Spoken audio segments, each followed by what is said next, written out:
All right. Welcome back, ladies and gentlemen. This is David Patrick Harry with Church of the Eternal Logos. And tonight, we're going to be diving into Terence McKenna's worldview. I'm going to be highlighting his worldview, his paradigm, and we'll be going over many of his ideas and why I believe the vast majority of them are wrong. We'll be comparing and contrasting his, really, it's a process philosophy that he got from Alfred North Whitehead, in regards to the sort of development of Hegelian understandings of progress, process, the Hegelian dialectic. Alfred North Whitehead actually builds upon this and builds what's considered process philosophy, and this is the basis for much of Terence McKenna's ideas.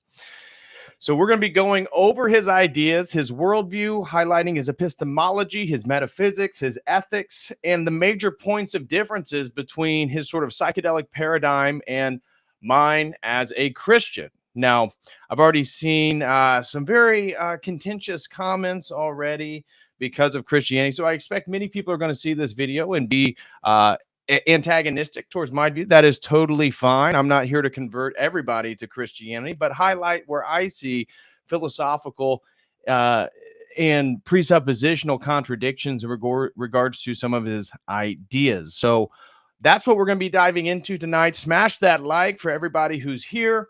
Before we get into everything, I want to do a little bit of housekeeping. So for everybody who's here, I want to give a special thank you for everyone who celebrated our 20,000 subs just a few nights ago. We had a great cast of people. We had Dyer, Jim Bob, BLA, Andrew Wilson, Rachel Wilson, FDA, Father Deacon Dr. Ananias, Chase Haggard, and I think that was it. But man, we had a great time, and I want to thank all of you guys for subscribing and for helping me reach these milestones. I truly, truly do appreciate it. And so if you would like to support my work, one of the best things you can do is become a website member, and you can do so with this link right here. I would greatly appreciate that. We got 3 different types of memberships. And so I have exclusive video content for the first membership, of which, if you'd like to see my Montanica speech, both 2021, 2022, and 2023, those are available behind the paywall. Also, we have a fitness membership that meets the first Monday of every month. And we have the premium membership, of which we have a premium members meeting tomorrow night at 7:00 p.m. Eastern Standard Time. So if anybody is interested in those, make sure you sign up. I'd greatly appreciate that. Also, if anybody wants to sign up for a one-on-one session, you can do so right here with this link. And also, we got some sponsored streams coming up. If you have a topic that you would like to sponsor a stream on, and I use my research skills to dive into it and present it, feel free to sign up. I would greatly appreciate that. And you can sign up with this link right here. All right. So without further ado, now let's get into today's topic. Now, for most of you guys are going to be familiar with my background in psychedelics. I got into Terence McKenna well over a decade ago. During my undergraduate studies. It's when I first started dabbling into psychedelic substances. So for me, I think my first trip was with LSD. Then I started getting into psilocybin mushrooms, and then eventually MDMA, rave culture. I've done ayahuasca ceremonies, and then DMT. So in regards to the tryptamines, of which Terence McKenna is particularly an advocate of, I have a very familiar relationship with. I've done psychedelics quite a bit back in the day. I no longer do those, and I've discussed why I don't do that in previous streams, like the one I did on the Eleusinian Mysteries to Aleister Crowley. There was a section there, and I'll be uploading a clip video on why I eventually quit psychedelics, and it had to do with my own spiritual journeying, believing much of what McKenna promotes. So for me, my undergraduate, I sort of grew up in a naive conservative Methodist household. And when I got to college and got introduced to sort of academic or scholastic interpretations of the Bible, this sort of radically altered my worldview and my belief in many of the things that I was taught growing up. This led to me taking other courses on world religions and get really interested and enamored with Eastern mysticism.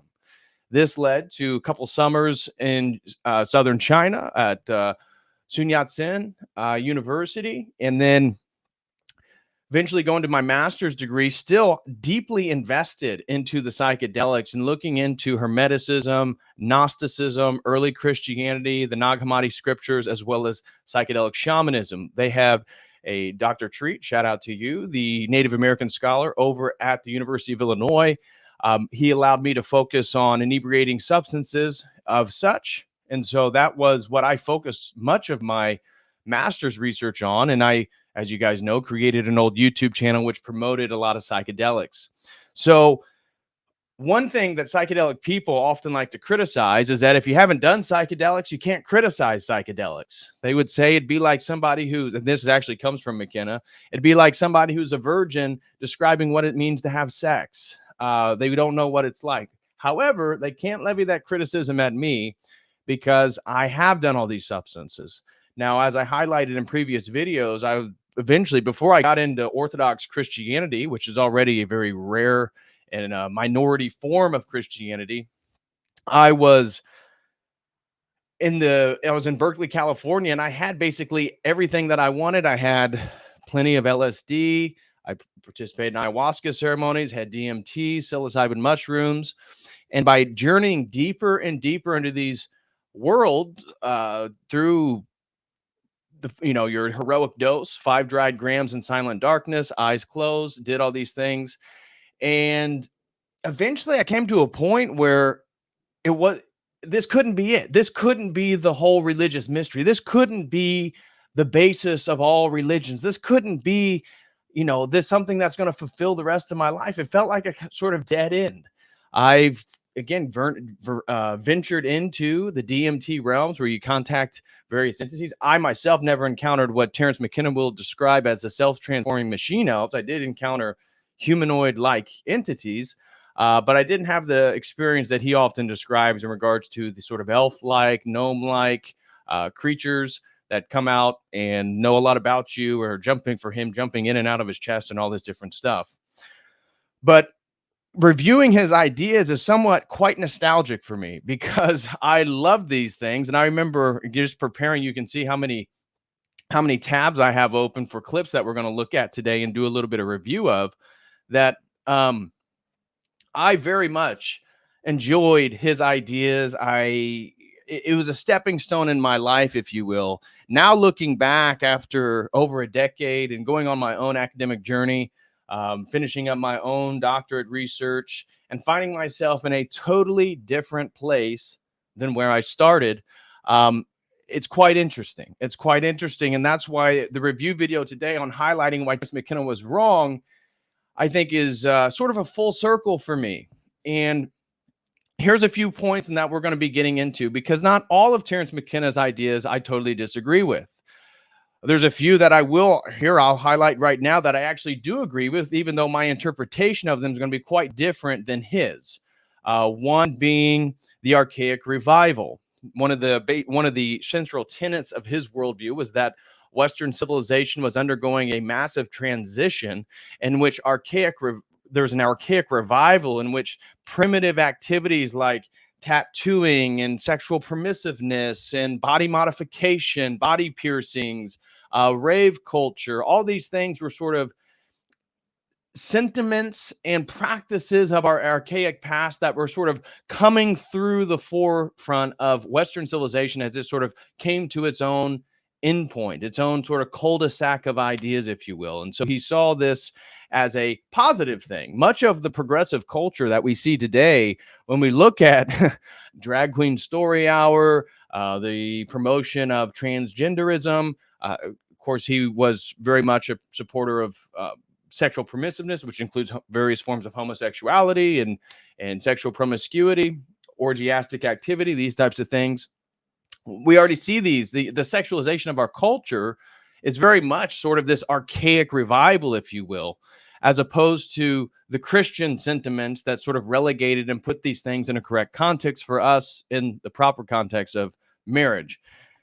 Now, I know many people watching this video are going to be upset with my opinions, but that's okay. I am pretty straightforward and out front. I am an Orthodox Christian. I have done all these things. I've gone through my new age, my spiritual worldview, and now I'm at a different point. And here I want to highlight how I see it. So I do agree with him that the archaic revival is upon us, that these sort of pagan sentiments that lie dormant for so many years, or at least have been fought against by Christianity, both in the East and West, are now sort of central in our culture. However, I'm not for them like he is. He was absolutely for these. He saw these as a transgression of these boundaries, which is going to tie to something I talked about before, which is the phallogocentrism, a central concept of Jacques Derrida, which wanted to undermine Christian civilization and said what we have to do is we have to undermine the phallogocentrism, the privileging of the masculine, the idea of logos theology or logos as this metaphysical construct, Jesus Christ, the incarnation of the Logos, which maintains these boundaries, and then centrism, the focusing on the center point. Derrida wanted to focus on the marginal and that we needed to invert everything. We needed to be anti-phallogocentric. And many of McKenna's ideas that we go through today are going to be exactly that. The dissolution of boundaries, then, is how he saw the archaic revival dissolving these phallogocentric boundaries, moving us towards what he saw the transcendental object at the end of time. This is his teleology, his eschaton. For obviously Christians, we're going to believe in a sort of antichrist phenomenon until the coming of Jesus Christ, and that we see the historical processes in a little bit of a different way. We're going to get into the transcendental object at the end of time here in a few and highlight how that isn't totally different than how Christianity understands Jesus Christ being the Omega, the Alpha and the Omega, the beginning and the end. So he talked about how he believed history was being pulled from the future. This was his transcendental object at the end of time. And I have some clips where he's going to be discussing it as a sort of divine object. It is divinity. In a sort of secular language, this is his God. And that's going to be very different from Christianity in regards to God being an actual person, a personal relationship. And we see this all the time with various forms, especially with Eastern mysticism, where divinity becomes a sort of abstraction. It's a concept. It's a universal. It's not a person that you can interact with on a personal level. So I'll agree with the archaic revival, the dissolution of boundaries, and even in one of his lectures called Dreaming Awake at the End of Time, he talks about the balkanization of epistemology, meaning that there is no collective meta-narrative that we all are in agreement of anymore, that how we come to know something or in our worldviews are totally divided, totally divorced, that people believe all different sorts of things at this point, and there is no shared reality. He called this the balkanization of epistemology. I would also agree with him that this is absolutely the case. But even with his worldview and the promotion of the felt presence of direct experience, that would highlight a very subjectivistic understanding of how we come to knowledge, even though he highlights that he is a Platonist due to a la Alfred North Whitehead. So I agree with the balkanization of epistemology, and I agree that the power of language is related to magic in a sort of unique dimension of humanity. As an Orthodox Christian, we absolutely believe that magic is real. Now, magic is not the workings of God. It's about the manifestation of personal will due to the sort of interaction with other noetic entities, i.e. demons. Angels and demons in our worldview are noetic entities, and this is where we're going to have a totally different understanding of the imagination than that of Terence McKenna or much of the psychonauts who valorize and idealize the imagination, where we believe this is actually the battleground of much of our spiritual warfare. Now, the ideas that I'm going to disagree with are going to be his promotion of human depopulation. It's going to be interesting. I got a video that we're going to react to and look at where he talks about various conversations he's had with the mushroom. Interestingly enough, much of those conversations coincide with what I would argue is the new world order, the Great Reset, the globalist ideologies that we're going to promote a one world government, the dissolution of nationalism, the attack on traditional forms of masculinity, the attack on traditional forms of religion, or at least religions that claim an exclusivity to truth or transcendent reality. We see the promotion of ecumenism and all these different things. And and the dissolution of boundaries towards a ultimate unification. Again, this is going to be central to Terence McKenna's worldview. And this is when I talked about this psychedelic spiritual paradigm or psychedelic mysticism. It's built upon this premise of ultimate unification, of which there are no more distinctions between things. And I highlighted that there's a term in Neoplatonism called henosis.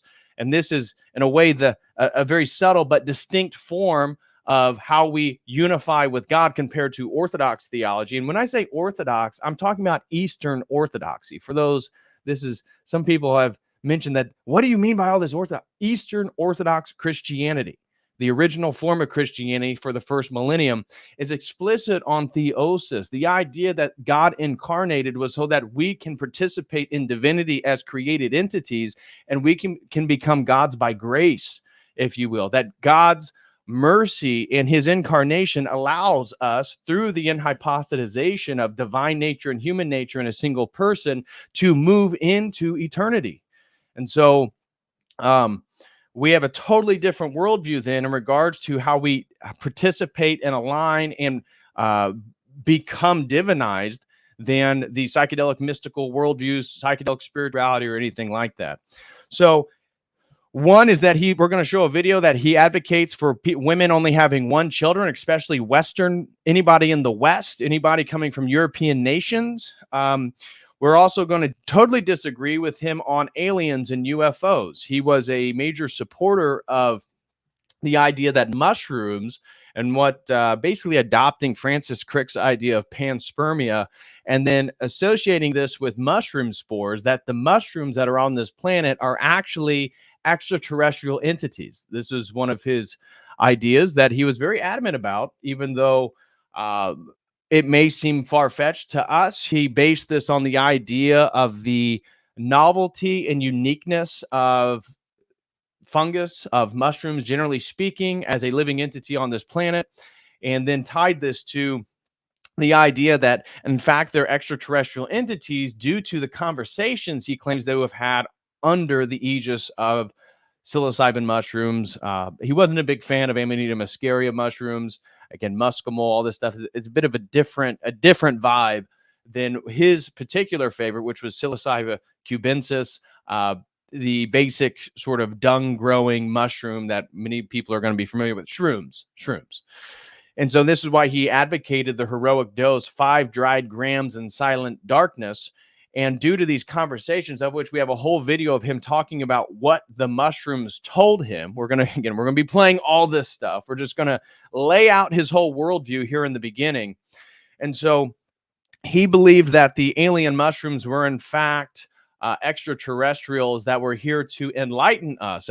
With some videos, he actually talks about that they are the missing piece of the human mind, and that these mushrooms were actually human flesh.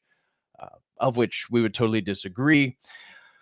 He believed, and we'll discuss this further here in a bit, but that psychedelics actually dissolve what he called the male dominator ego in favor of a sort of more feminist understanding of humanity, and that this would then produce a sort of utopia.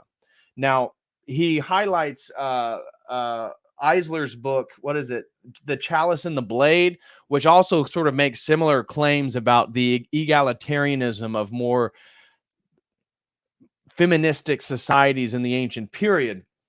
However, there's multiple examples of absolutely violent cultures that participated in ritualistic inebriation. You can look at in Norse culture, for example, the berserkers, noted for their psychedelic mushroom ingestion, typically done towards wartime, and that they would like to go into a state of frenzy and go into a state of blitzkrieg, of a sort of manic state in which they can become better warriors. They can dominate other people. You can look at the Aztecs. I just talked about this with Louis Unget in his book.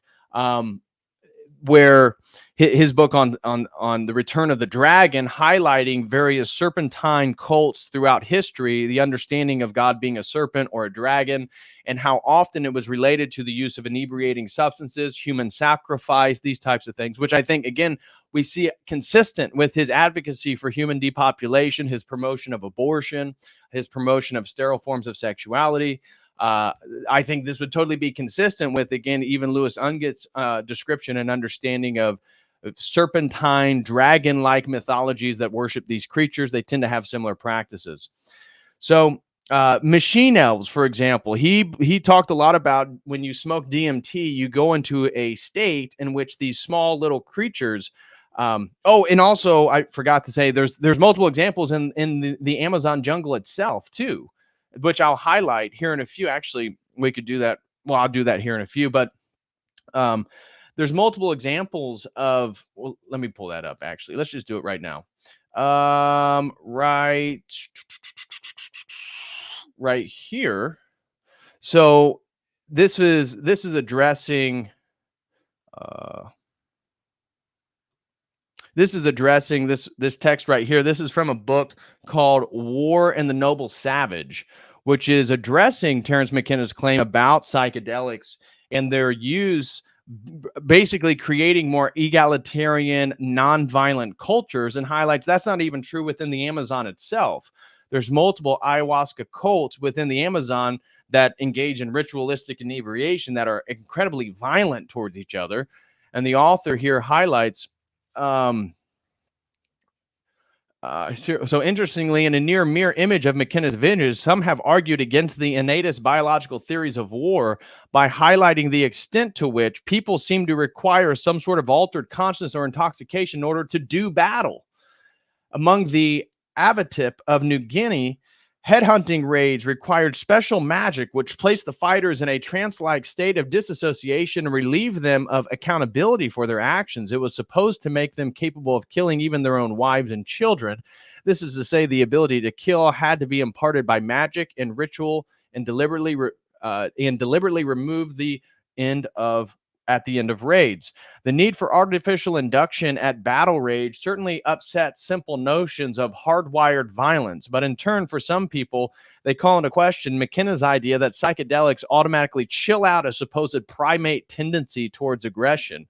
One might point to the Amazonian people such as the Javaro and the Yanomami, noted for both violence and ritual use of McKenna's favorite tipples of ayahuasca brew, which contains DMT, closely related to psilocybin. These are tryptamine molecules.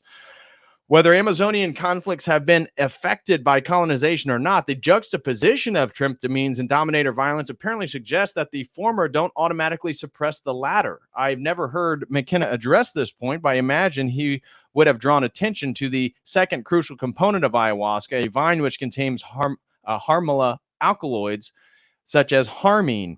Noted pharmacologist Alexander Shulgin cites reports of harmine experiences in which sensations of lightness alternated with instances of irrational aggression.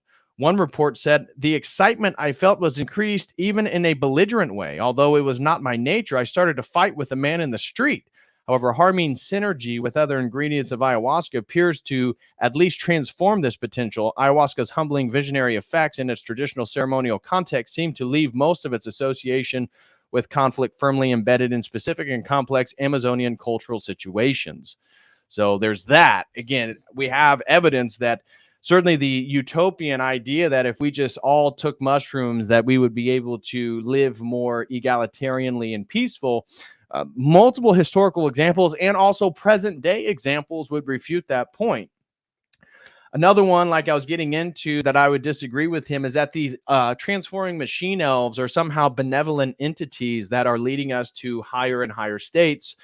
You can, for your own, we're not going to get in this in this stream, but you can go look up your own YouTube videos on people that have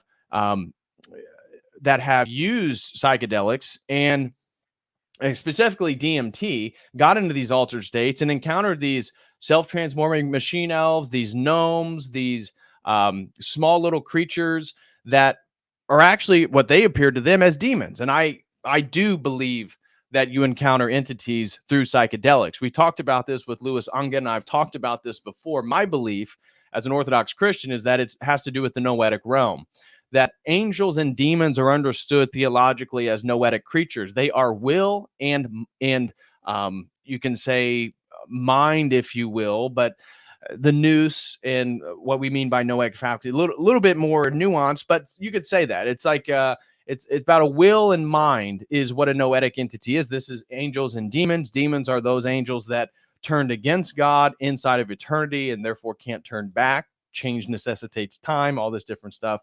But how you would come to know if an entity is benevolent or bad or not, this would be a question that you could levy at people. How would you know if a self-transforming machine elf was good or bad? And based on what objective morality? This is going to be one of my criticisms when we look at his paradigm.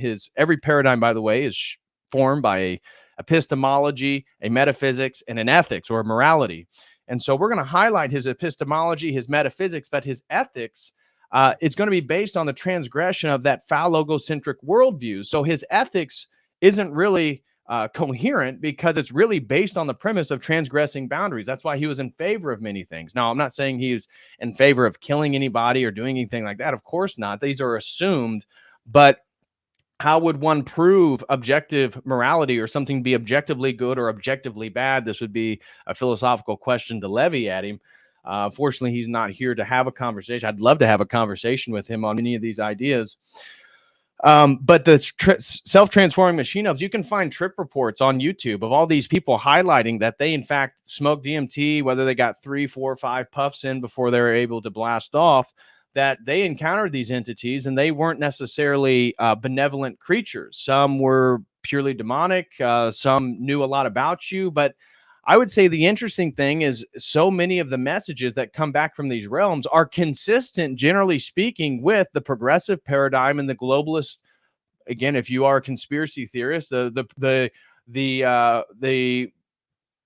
globalist intentions due to the Great Reset. You can read Dr. Klaus Schwab. You can look at the New World Order, all this different stuff. But the idea that we're going to eradicate national boundaries, we're going to feminize men, we're going to move towards a one world government, we're going to pacify people with technology, seems to certainly be the case. And I'd be interested to know how many people that are what I self-identify as psychonauts that got the jibby jab. You know, obviously within the United States, there's been some studies, and Christians, generally speaking, were the least jabbed group of people. And it has to do with how much faith do you have in the system. I highlighted in a previous stream that I don't see psychedelic spirituality or mysticism in any way being countercultural in 2023. In 1963, 1964, Summer of Love, 1967, and Haight-Ashbury, Woodstock, 1969. Absolutely, the psychedelic culture was countercultural. It was totally in opposition to the Protestant hegemony of America. But that's not in existence anymore in 2023. Yes, the majority of Christians would identify as or most Americans would probably identify as Christian. But when you look at Cardi B, you look at the culture, you look at the commercials, you look at the forms of entertainment in this country, it's hard to say that this country is Christian in any way. And therefore, the promotion of transgressive or sexually permissive forms and the utilization of drugs for personal gratification or spiritual enlightenment is of the dominant culture. So I think I actually just posted a video on my old YouTube channel of why I think psychedelic spirituality is on the rise, because it's actually part of the culture. And it gives people the feeling that I can dye my hair purple, I can get a nose piercing, and I can be fighting against the man. But really all you're doing is going along with the narrative and the agenda at will. Another point in which I disagree with him on is the belief so one of his ideas had to do with novelty theory. This has to do with another conversation he had with the mushroom, in which he began to utilize the I Ching. Those who are familiar with Chinese Taoism are going to be familiar with the divinizing, or it's a book of divinization. Actually, we're missing the other half of the book. This was part of the premise of his relationship with the mushroom here, is that Terence McKenna was told by the mushroom that, again, there's half of the I Ching is missing, that the mushroom provided the information of this lost book so that then he could create and map time itself, which he considered the movement of novelty, the movement of complexity. And so he, obviously adopting that Hegelian, Whiteheadian process philosophy, believed that the world was becoming more and more and more complex, and that it was progressing and progressing forward toward a more ideal place. This is why he was an advocate for the dissolution of boundaries, because for Terence McKenna, the more boundaries that were dissolved, male, female, man, animal, man, machine, this only brought what he called the transcendental argument, the transcendental object at the end of time closer into our time frame. And so he believed, based on his mapping of time due to his relationship with the mushroom, that the year was going to be 2012. Now, his own calculations was November 2012, but eventually he changed it over to December 2012, which was the same date theorized by people who did calculations based on the Mayan calendar. Obviously, we are living in 2023. The idea that time machines, this is one of his ideas, that 2012 is going to be the time when time machines come back, and that was going to be the end of history, that, we were going to be able to transition between different time frames in the future. Didn't happen. Again, let me know, guys, if you guys saw a time machine come into place here in 2012. I didn't witness any. And certainly the end of the world didn't occur.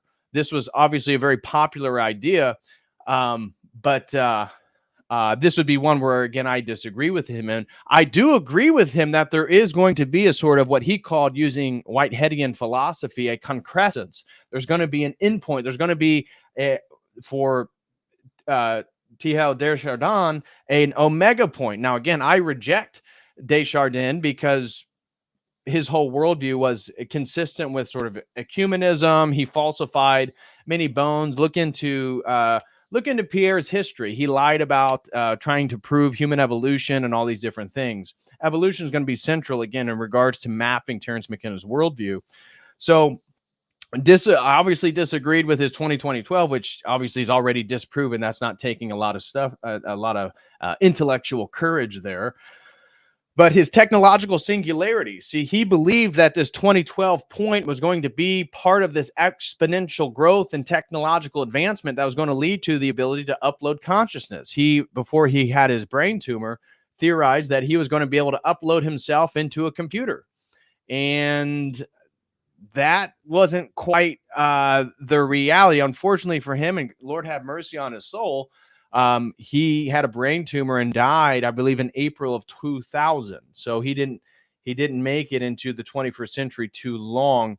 But the technological singularity, this has to do with a lot with my academic research in regards to transhumanism. And I'm very skeptical of the claim that we're going to be able to have a technological singularity where you will be able to sort of be disembodied, because part of the questions and the premises of the technological singularity is, what exactly is man? What is your anthropology?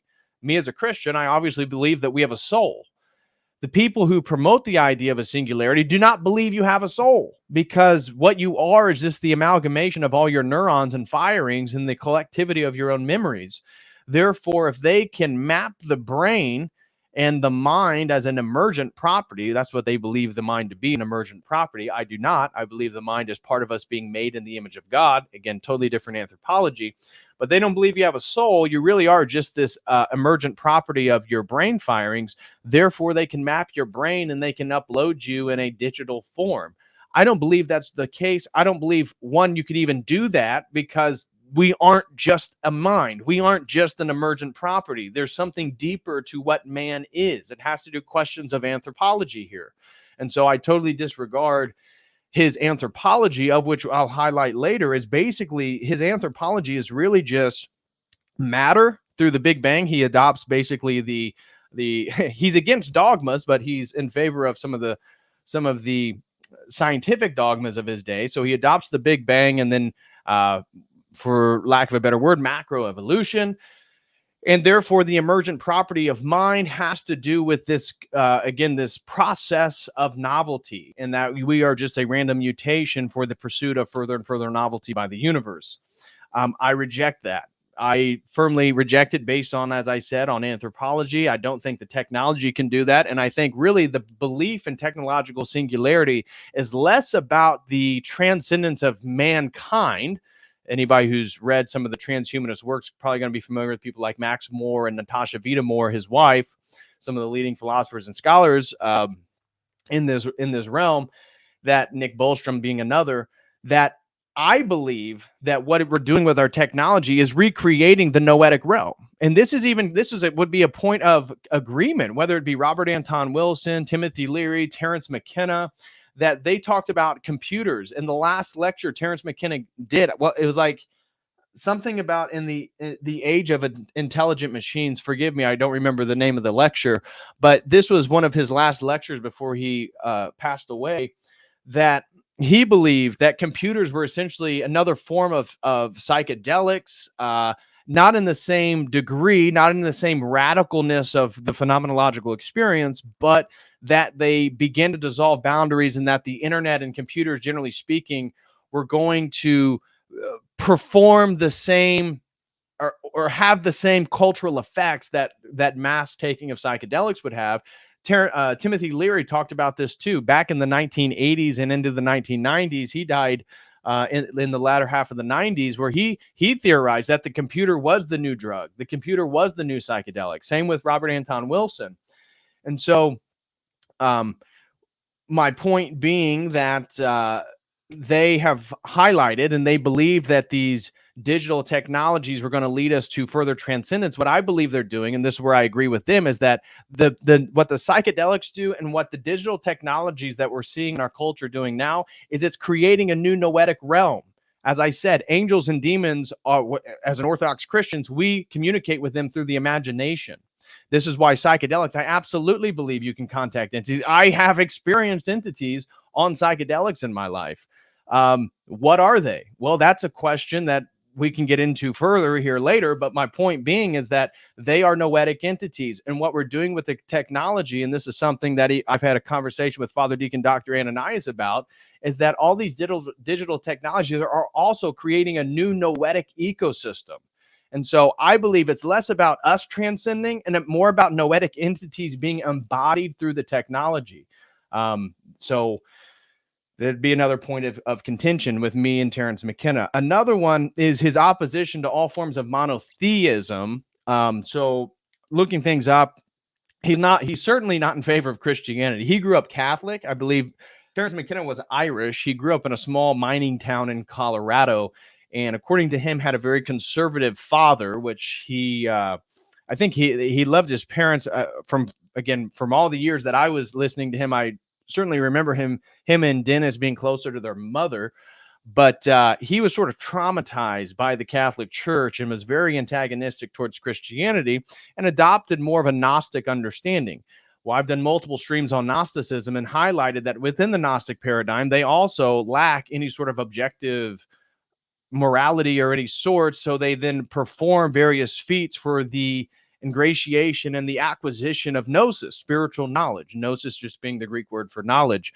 So you can look at the Borborites, where they eat fecal matter, period blood, accused of even having ritualistic abortions. You can look at the Carpocratians, where they have ritualistic forms of sex, both hetero and homo, where they perform wife swapping, these types of things. Now, there's a lot of different Gnostic groups. This is a misnomer when we talk about Gnosticism as a sort of general thing for a single movement. It's not. Gnosticism, and I'm going to be doing an Orthodox deconstruction on the Gospel of Thomas here, potentially this week or next, where I'm going to highlight Gnosticism is characterized by a few attributes. One, by the what's called the Marcion heresy. It's the rejection of the Old Testament as being continuous with the God of the New Testament. They believe those are two separate deities, and that the God of the Old Testament is actually the demiurge, Yaldabaoth, Beelzebub, and that the world that we live in then is actually a prison. This is a characteristic of Gnostic theology. And Gnosticism then is an amalgamation of Platonism, of the mystery religions, such as Eleusis, such as the mystery traditions in Egypt, such as the mystery traditions in Rome, like Mithraism, all that type of stuff. It's the amalgamation of Platonism, mystery religions, and then Christianity. But none of the Gnostic Gospels, the earliest Gnostic Gospel is the Gospel of Thomas, and it's still 2nd century. So none of the Gnostic Gospels are apostolic in any way. But Terence McKenna certainly adopted a Gnostic understanding, and he was a major proponent of Gnosticism as an interpretation of Christianity. This would be another point of departure. I having bought into a lot of this stuff, and like I said, my master's degree at the University of Illinois was very much focused on Hermeticism and that Renaissance revival of it through Marsilio Ficino and Giovanni Pica della Mirandola into the magical age of the 16th century, where we get John Dee, Michael Meyer, Edward Kelly, all this different stuff. I'm very familiar. I was fascinated with that. But he highlights that Gnosticism is the continuation of the psychedelic paradigm that Terence McKenna is promoting. And I would absolutely agree with him there. But I did disagree with the promotion of Gnosticism.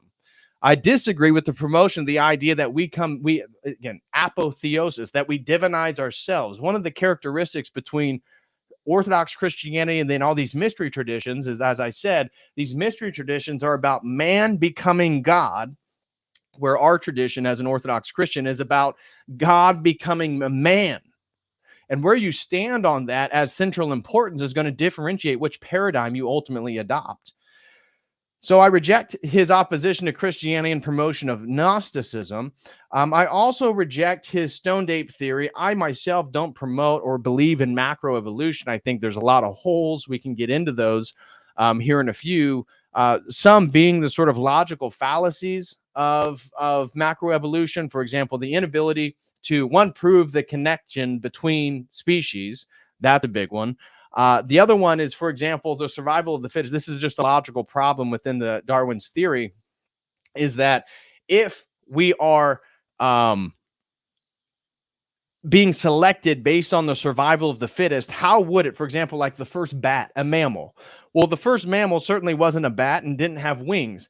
How would it be logically that a mammal would begin to develop an appendage such as a wing and still be the fittest for its environment? It makes more sense that what he would be doing by developing an attribute, he would become less and less fit. And if he's becoming less and less fit, then he would die generation after generation after generation. He wouldn't be able to grow further and further. I mean, how many generations does it take to grow a wing? How many generations does it take to create a totally different eyeball? And those stages in between are part of the logic fallacy that you can then criticize Darwinian theory, is that it doesn't make sense. They would be eaten. They would have been extinct. They would have been killed. Again, there's other points you can look at. The Hoover Institute has a really good example of criticisms regarding Darwin's theory by two atheists. It's not religious people, and then the other one is certainly a creationist. Or intelligent design, at least. It's Stephen Meyer. He was just on the Joe Rogan Experience. So he's a Christian who believes in intelligent design, but I believe he believes in microevolution, not macroevolution, the descent from a single entity or species or a bacteria that was hit in a pond by lightning, of something like the primordial soup theory. He rejects all that, which I do too. When it comes to microevolution, when it comes to what's called speciation, the idea that there's multiple species of sharks. Clearly, the tiger shark is different from the great white, which is different from the hammerhead, which is different from the lemon shark, all of which have different phenotypes that have been adapted to the ecosystem in which they hunt in, they live in. I agree with that. I absolutely believe in phenotype expressions that are altered based on the environments that you live in. But I disagree that the first shark came from some other entity. And science hasn't been able to prove this. So the stoned ape theory for McKenna is the belief that humanity, being arboreal apes, primates, were moving out into the grasslands of Africa due to drought. And as we moved out into the grasslands due to drought, the canopies that we were then swinging around in were drying up, that we encountered various ungulate animals. Ungulates just means hooved animals. And these ungulate animals left dung out in Africa, and what arose was the psilocybin mushroom. He argued, and his brother Dennis McKenna, and it's really a misnomer to call it a theory. It's a hypothesis. A theory is something that sort of has more scientific backing and provability to it. these are hypotheses. It's a misnomer to call it a theory, but the stoned ape hypothesis claims that then these arboreal primates began to eat and ingest psilocybin mushrooms, and at lower and then medium and then higher rates, they had different attributes. That at the lowest rate, he claimed that it added visual acuity. This has been criticized by the scientific community because there is no evidence, even though he uses one, I forget what the gentleman's name is, who ran the experiment. This is in the early 1960s, where they had people take very, very subtle amounts of psilocybin and then ask them to note when two lines began to no longer be parallel. Well, he used this study to cite that psilocybin added visual acuity, which then would have made the arboreal primates able to hunt better. Then he claimed that at higher doses, it causes sort of an erotic stimulant to the central nervous system. So therefore, these arboreal primates had hard-ons. Therefore, they would have been more sexually promiscuous, and would be the fecundity would increase, but amongst the tribe, if you will.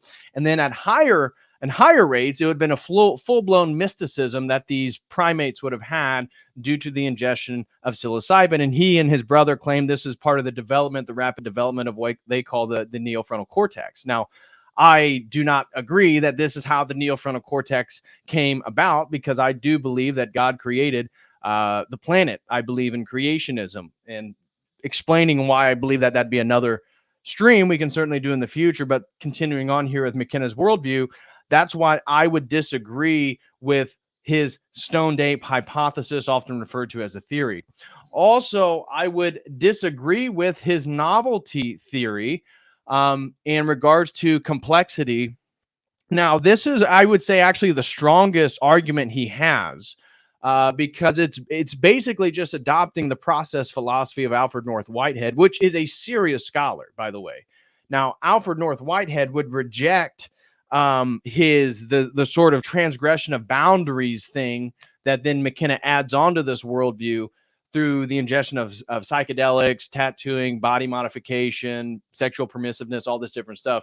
Alfred North Whitehead would not promote that, but Alfred North Whitehead, famous for his relationship with Bertrand Russell and their mathematic logical positivism, their mathematic works.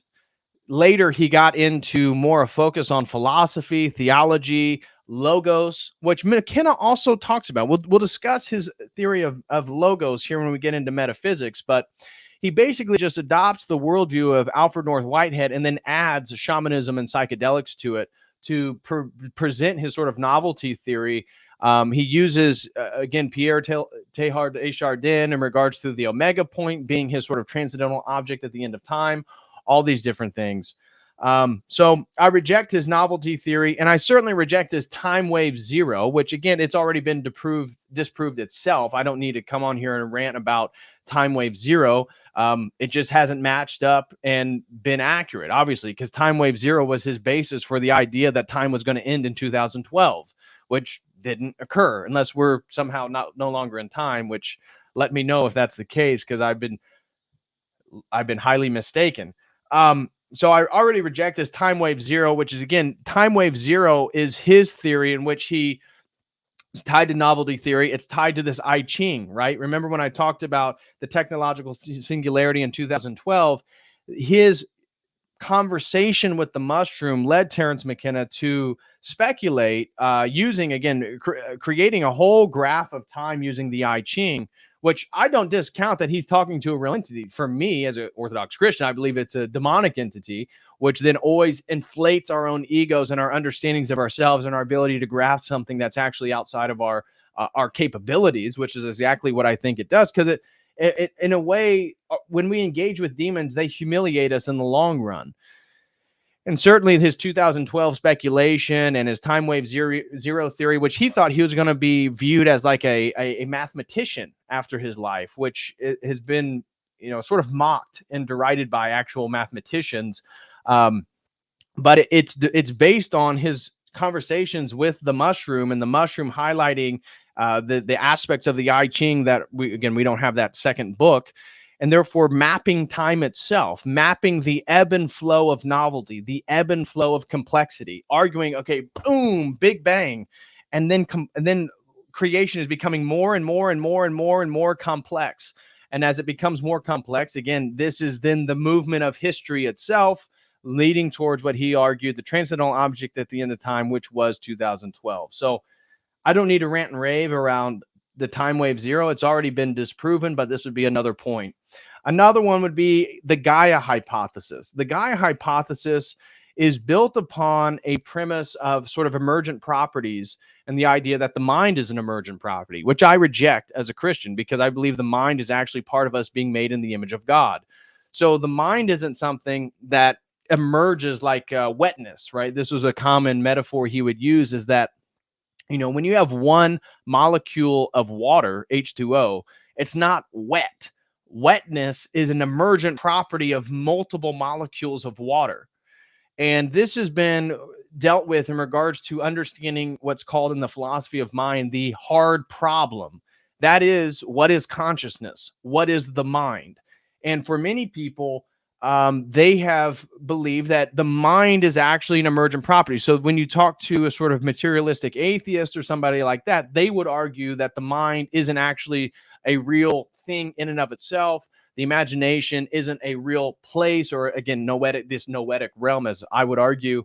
They would say it's just an emergent property of the functioning and firing of neurons in your brain.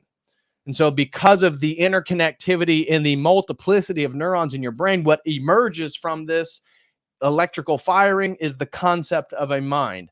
Well, this idea, which is obviously rooted in evolutionary Darwinian Wallace theory, is also the premise of what would be like James Lovelock's Gaia hypothesis.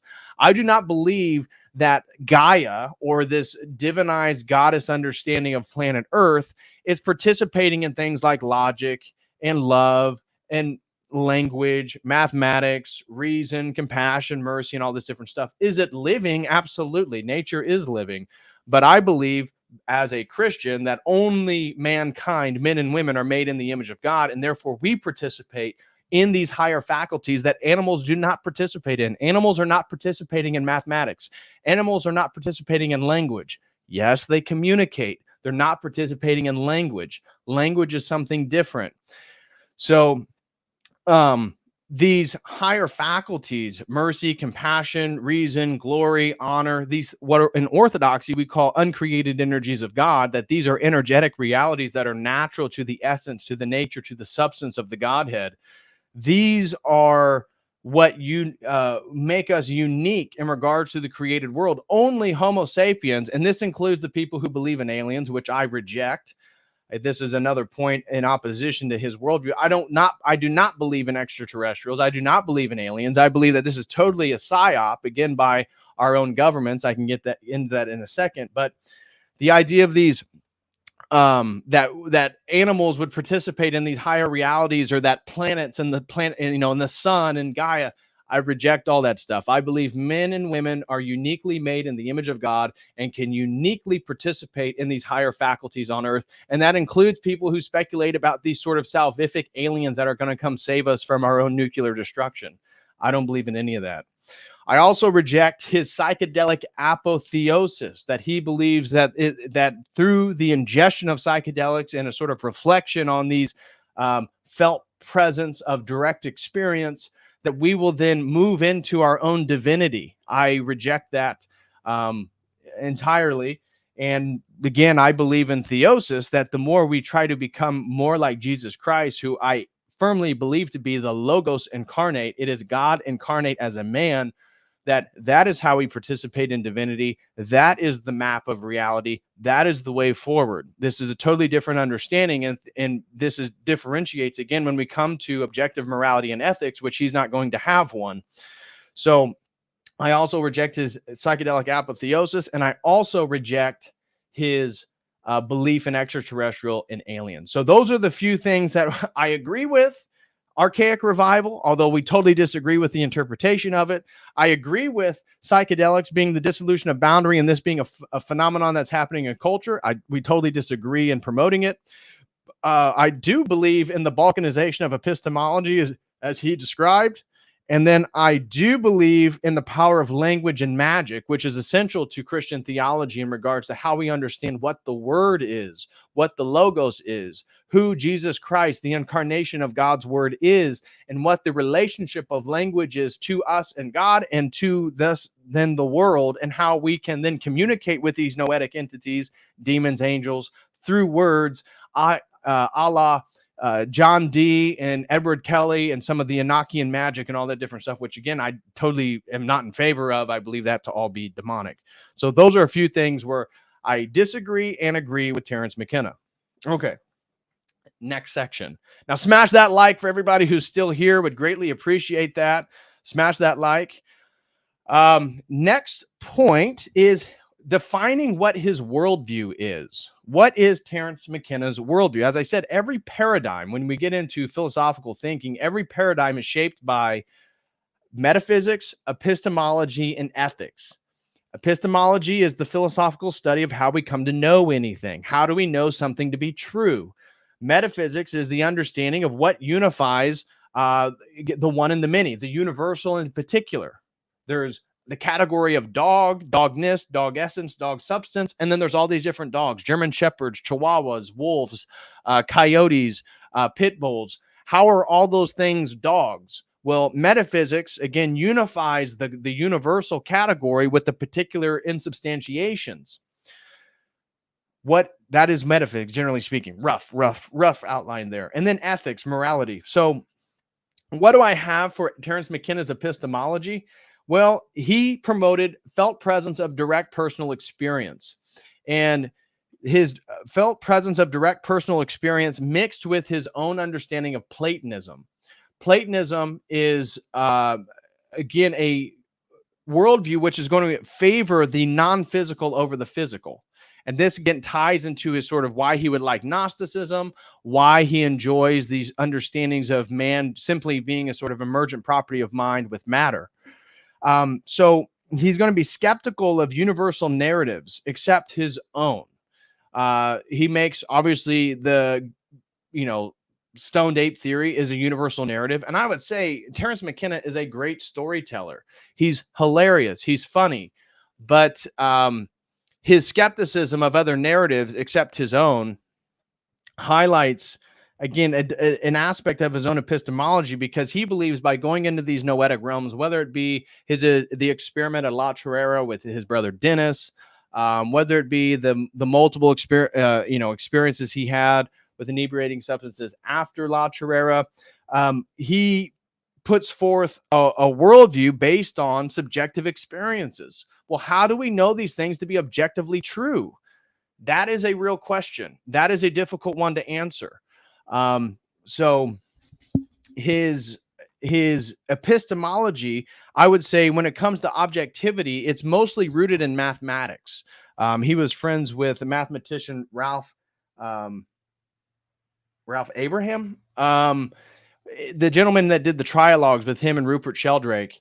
And Terence wanted to, like I said, be considered as a sort of highfalutin mathematician. Unfortunately, that isn't the case after his life due to, again, the collapse of his time wave zero theory. But mathematics, I would argue, is his objective truth, and mathematics is rooted in his sort of Platonism, right? The disembodied matter. But how are they philosophically justified in his worldview would be something, if I had the opportunity to talk with him, if he was still with us, I would ask him, how exactly do you philosophically justify, this is philosophical justification for something, how do you philosophically justify the existence of a, mathematics being objectively true, the laws of logic being objectively true. Meanwhile, all there is matter that's constantly changing through macroevolution. And then the idea that we should gain our knowledge through the felt presence of direct experiences through inebriating substances. Those seem to be contradicting things. Now, maybe he would have an explanation for that. I'd be very interested. So when trying to articulate what exactly his epistemology is, I would say it's number one, it privileges subjectivity. Number two, then it would privilege a sort of form of Platonism, which believes that non-matter in a way is better than the material, but this seems contradicted that and other points of his philosophy where he's in favor of the transgression of boundaries, sexual permissiveness, psychedelic drugs, all this type of stuff. So that'd be a very interesting conversation to have with him. So how can one know what they experience on a trip to be real or true? That seems to be a really important question to ask if your whole worldview is based on the idea that you take 5 dried grams in silent darkness with eyes closed and can then engage in and obtain secret knowledge and understanding that wouldn't otherwise be present.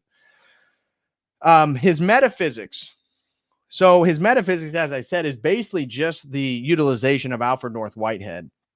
Alfred North Whitehead and his idea of process philosophy is basically totally adopted in McKenna's worldview. And he even says this. He tells people, like, have you guys just read Alfred North Whitehead? He highlights to people, like, if you guys just read many of the books and understand, things that he discusses, you wouldn't need him. He's always surprised by people's lack of what he called a true liberal arts education. And therefore they like to hear him ramble on his ideas. So his metaphysics is a adoption of Alfred North Whitehead's process philosophy, which states essentially that reality consists of processes rather than material objects. And so it has to do with Alfred North Whitehead, like I said, building upon Hegel's understanding, the Hegelian dialect, the thesis, antithesis, synthesis. What this is when Kant questions the knowability or how the mind can come to know the world. This is his critique of pure reason. This is a huge transition in philosophy, right? This is the Enlightenment. People like Hume, David Hume, the radical empiricist atheist, has to admit that really I, as the radical empiricist atheist, have to presume things like the law of identity, that my phone will be my phone into the future, that I myself am David Patrick Carey right now, and I'll still be David Patrick Carey in the future, because you can't prove that through induction. You can't prove that through the measurement and average. Therefore, empiricism itself is built upon many presuppositions that empiricism itself cannot prove. That David Hume highlights this, and this is what Immanuel Kant says awakens him out of his slumber and gets him to then critique pure reason. Because what he's highlighting is that through the use of pure reason, which the rationalists like Descartes, Leibniz, Spinoza, this is the rationalist school. They believe that basically you can come to know the world through rationalism. This is the Platonic bent, as opposed to Hume and Locke and the others that promoted empiricism. That is more the Aristotelian branch of Western philosophy, which becomes the analytic tradition. And then you have the continental tradition, which is building upon Kant, saying, you know what, you're right. We can't utilize pure reason to come to know things. Maybe we can't know the world in and of itself out here. And therefore, we need to come to new understandings. And Hegel said what we do is his Hegelian dialectic has to do with a new understanding of self and a new methodology of philosophy called phenomenology. So these things are really essential to understanding what Terence McKenna's metaphysical world is and how that works. So Hegelianism mixed with evolutionary theory is where process philosophy comes into a point again in the 20th century through Alfred North Whitehead. And I would say this is essentially Terence McKenna's metaphysics. At points, he talks about the logos, actually. He highlights, he claims that when he performed the experiment at La Torrera with his brother Dennis McKenna, of which was, I'm not going to get into the intricacies of that, but basically they believe that they're going to be able to harmonize the chemical structures of the psychedelic mushrooms with their own DNA. That they had a strange experience. You can go look it up yourself. I'm not going to rant on this, but it's called the experiment at La Torrera. This is an experiment that Terence, his brother Dennis, and a few other people were there that performed in the Amazon basin. That he claims that he encountered and interacted with the logos. Now, is this the logos of Christianity? Clearly not.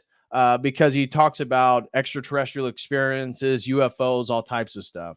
So It's a Hegelianism mixed with evolutionary theory. And one of the things about Hegel, even though he identified himself as a Christian, he rejected revelation because of his process understanding, the Hegelian dialectic. He believed that truth itself, the universe itself, was coming into the fullness of its knowledge. It's coming into the fullness of its realization.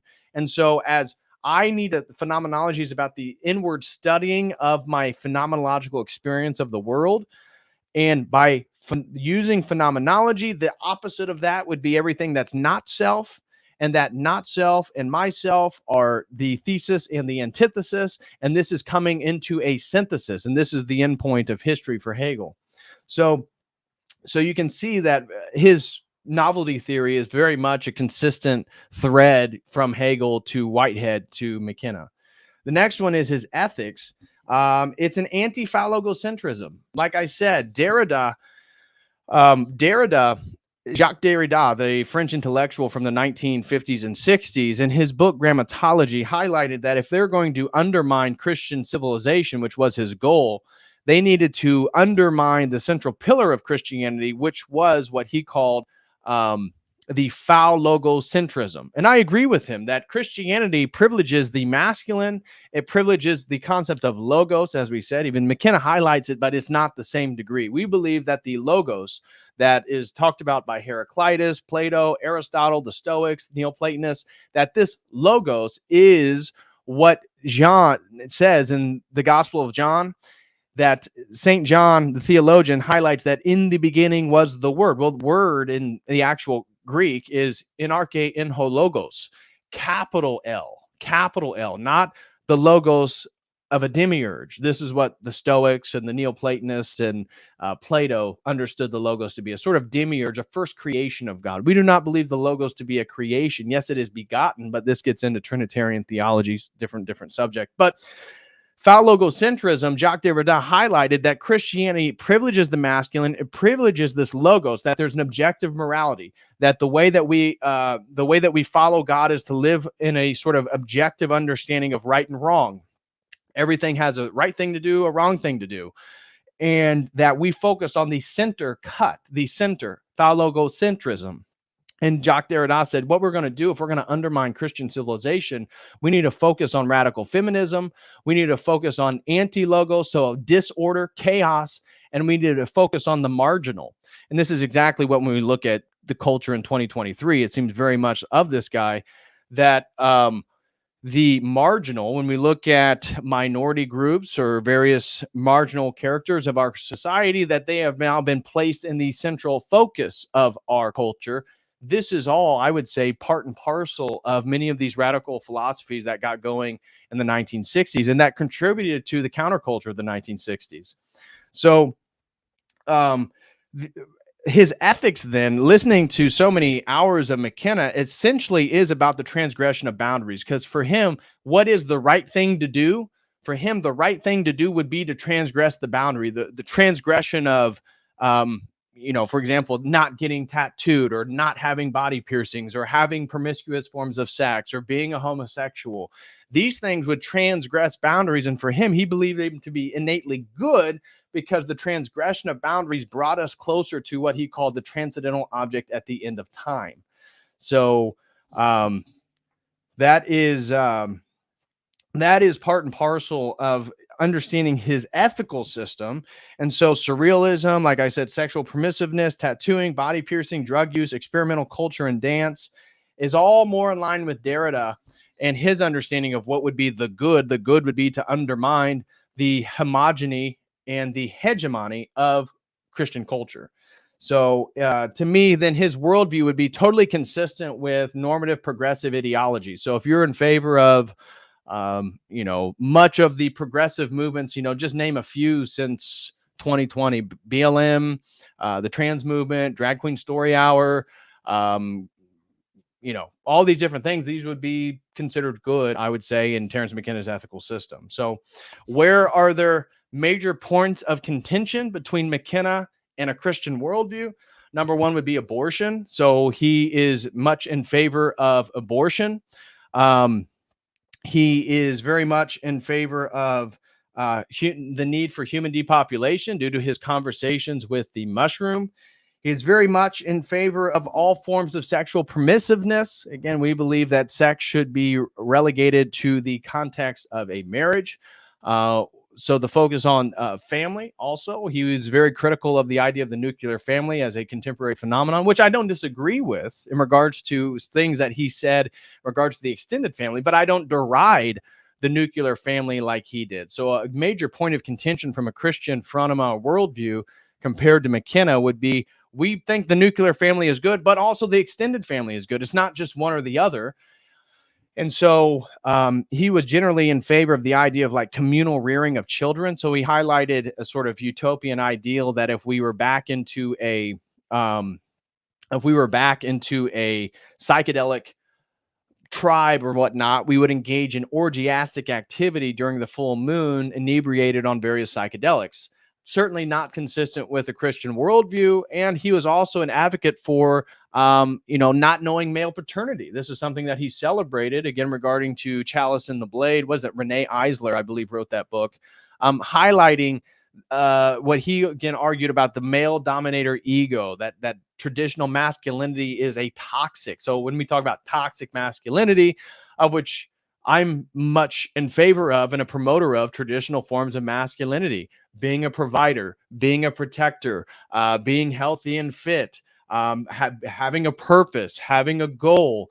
You need an ego for some of these things. Now, obviously, an ego can go too far. Agreed. I would say that'd be sinful. Christianity speaks on this. But in regards to the differences between an Orthodox Christian worldview and McKenna's, that would be a central point. Abortion, human depopulation, because for us, anybody who's born, any woman who's pregnant, that baby is again, God is the source of life. Christ is the life. Anything that has life has a little piece of God in it. Now, that is the Trinity. And so if somebody is pregnant, God has gave permission to that baby to be born. This is why the atrocity of abortion and things like this. And so in one of the videos, I don't know if we're going to be watching it today, but he mocks the idea of fetuses having rights or being protected, because he was very much in promotion of female reproductive care, abortion. So abortion, need for human depopulation, sexual forms of permissiveness. He was very much in favor of homosexuality. Now, he didn't speak too much on transgenderism, so I'd be curious to know what McKenna's ideas are on that in 2023. I would suspect, honestly, that he would be in favor of transgenderism, but he would also believe in the biological reality of chromosomes. I struggle to think that he would totally negate the biological reality of chromosomes, but I do believe that McKenna would totally be in favor then of adults transitioning to whatever social gender, the performative gender theory, Judith Butler, Berkeley, California. He would probably be in favor of that because it's another dissolution of a boundary, the dissolution between male and female, another transgression. So that would be a big one that we would disagree with. He's very critical of religious understandings of objective morality. So this would be something that we would also be in contention with. Mankind is an accidental and random emergence. As I said, I believe that we are made in the image of God, so that wouldn't be consistent with my worldview. Man is a monkey, not consistent with the Imago Dei, that we're made in the image of God and have a higher functional purpose. Man-made global warming, I'm very critical of that. It seems scientists are becoming more and more loud in regard to their criticisms of man-made climate change, global warming, global freezing in the 70s and 80s. So pick your poison. That's why they went to global climate change, because it can get hotter or colder. Either one, it's global climate change. And this is really just another excuse, one, to build presuppositions of paganism, and another one is to ingratiate the idea that we need to do away with national borders. We need to do away with property rights. We need to move towards, again, a new understanding of how we live our lives, which, again, electric cars is being promoted in regards to global climate change. And anybody who looks into it for 20 minutes will know that electric cars are actually more detrimental to the environment than petroleum. And petroleum and oil is not fossil fuels. They're not coming from the bones of dinosaurs. You'd have to be an idiot to still think that. And so there's a lot of evidence to point that petroleum and oil is much more abundant than we're told. Anyways, total different topic. I'm very critical of man-made climate change theory. The nuclear family is bad. Male paternity is bad. Traditional masculinity is toxic. He believes that we can upload our consciousness to a computer. This is totally antagonistic towards the Christian understanding of anthropology. And so techno singularity is coming. Again, this is what I write about academically. Very, very different understanding of progress than Orthodox Christianity would promote. The elevation of women over men. I have a clip that we're going to watch here in a few. That he's very much in favor of various forms of radical feminism, and that men are responsible for much of the detriments of our society, and that women, we need to basically become more like women. So we'll listen to that, and that society is progressing to become better and better and better.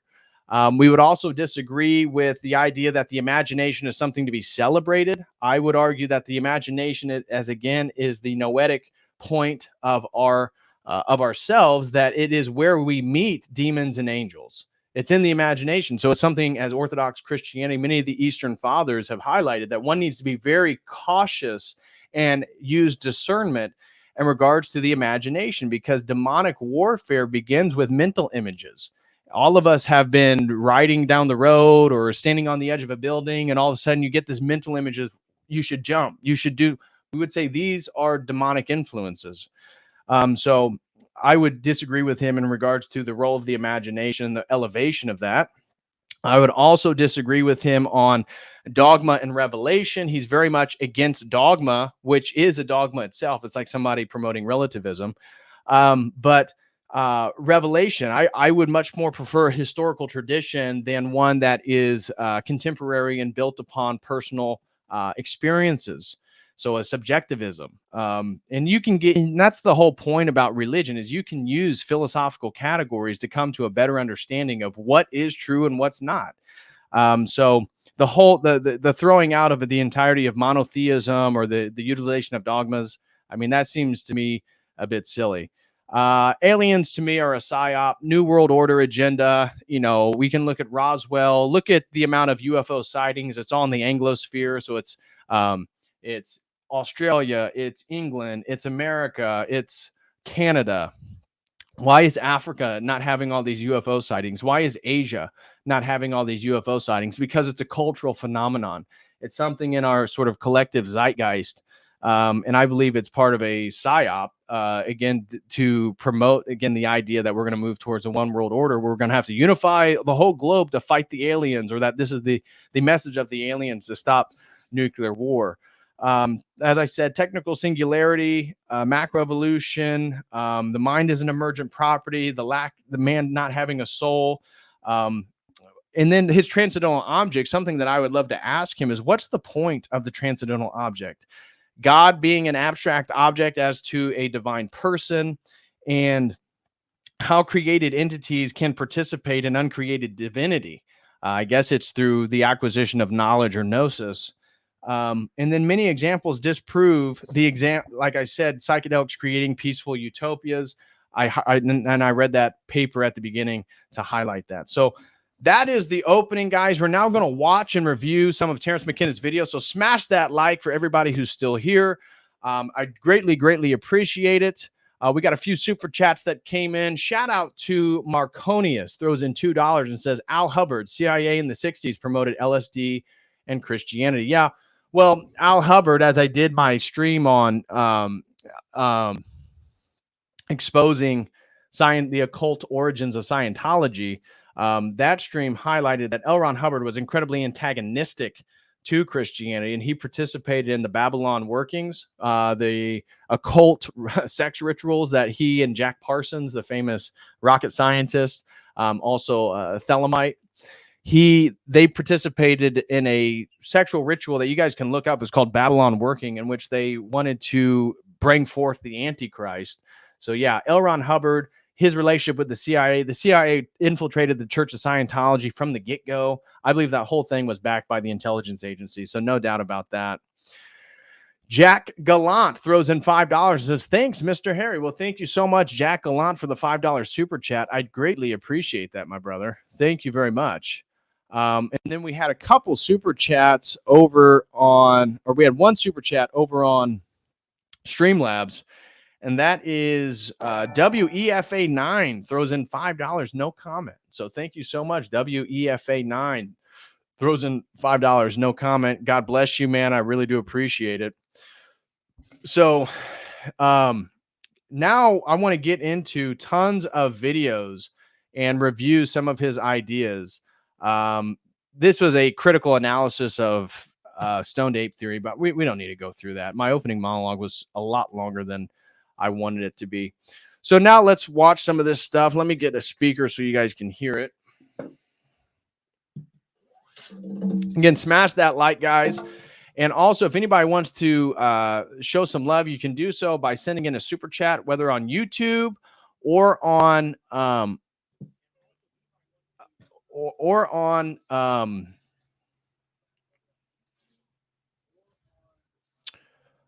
we got Dono Chat now. Dono Chat is one, and Streamlabs, which over here, Streamlabs is up and going.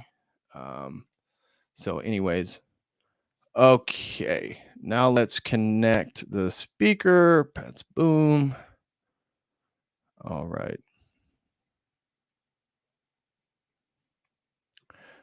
Okay, come on, speaker, connect. There we go. There we go. All right, let's get into this first one. This is Terence McKenna talking about the transcendental object at the end of time. And so let's hear a little bit about what he has to say, and then I'll give my reaction and take on it as an Orthodox Christian.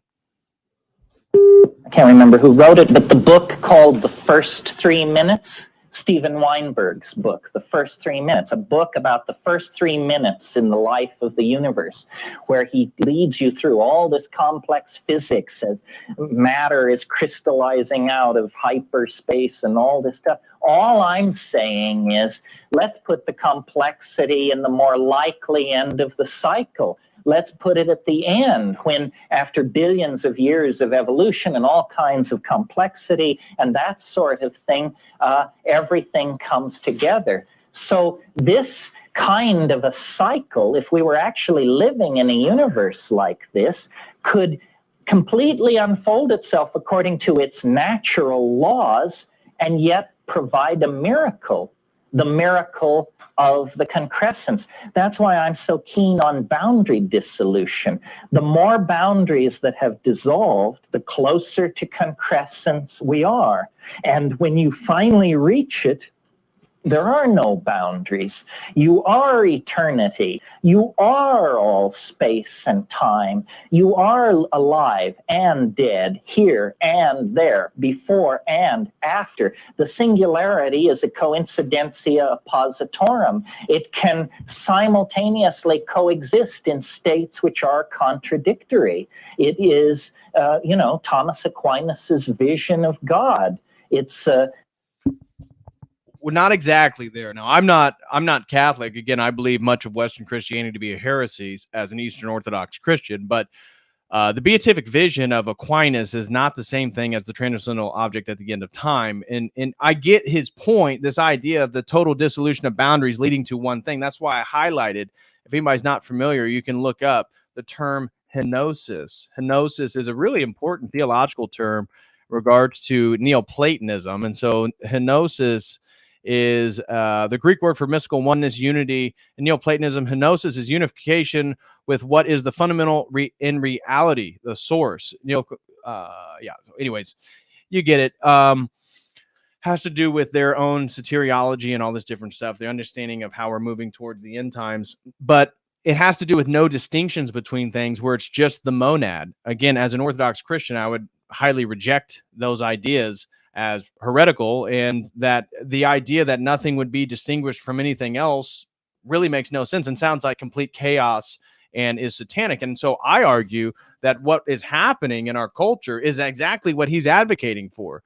This dissolution of boundaries that we're seeing is creating more and more chaos. Like I said, the dissolution between male and female, animal and man machine, nations, all these different things, that it's only becoming more and more chaotic. And as somebody who's a follower of Christ, we believe in something that order is something good.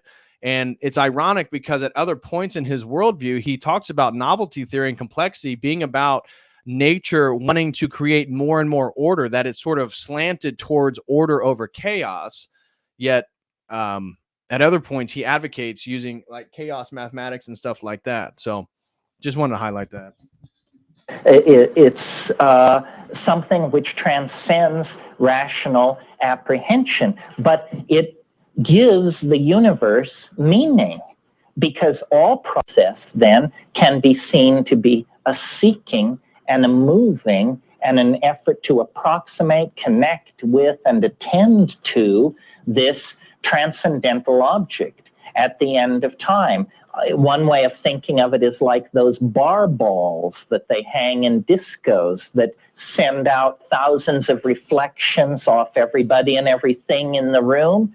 Well, think of the transcendental object at the end of time as that bar ball, and then those reflected, twinkling, refractive lights are religions, scientific theories, gurus, works of art, poetry, great orgasms, great souffles, great paintings. In other words, anything which has, we even use this phrase, anything which has a spark of divinity in it is in fact referent to the original source of the sparks of all divinity, which is the compressed experience of life and mind after billions of years of unfolding itself within the confines of three-dimensional space. And you can make this vision your friend through psychedelics, because as I said at the beginning of this rate, you can see it from here. Of course, not if you have your face plunged in your stock portfolio, you're not going to see it, no. But if you will go up on the mountain and take 5 dry grams in silent darkness and pray through the night, you will absolutely guaranteed come into a sense of this thing. And it is... Yeah, great point by Tsar Nicholas. I did absolutely nothing wrong.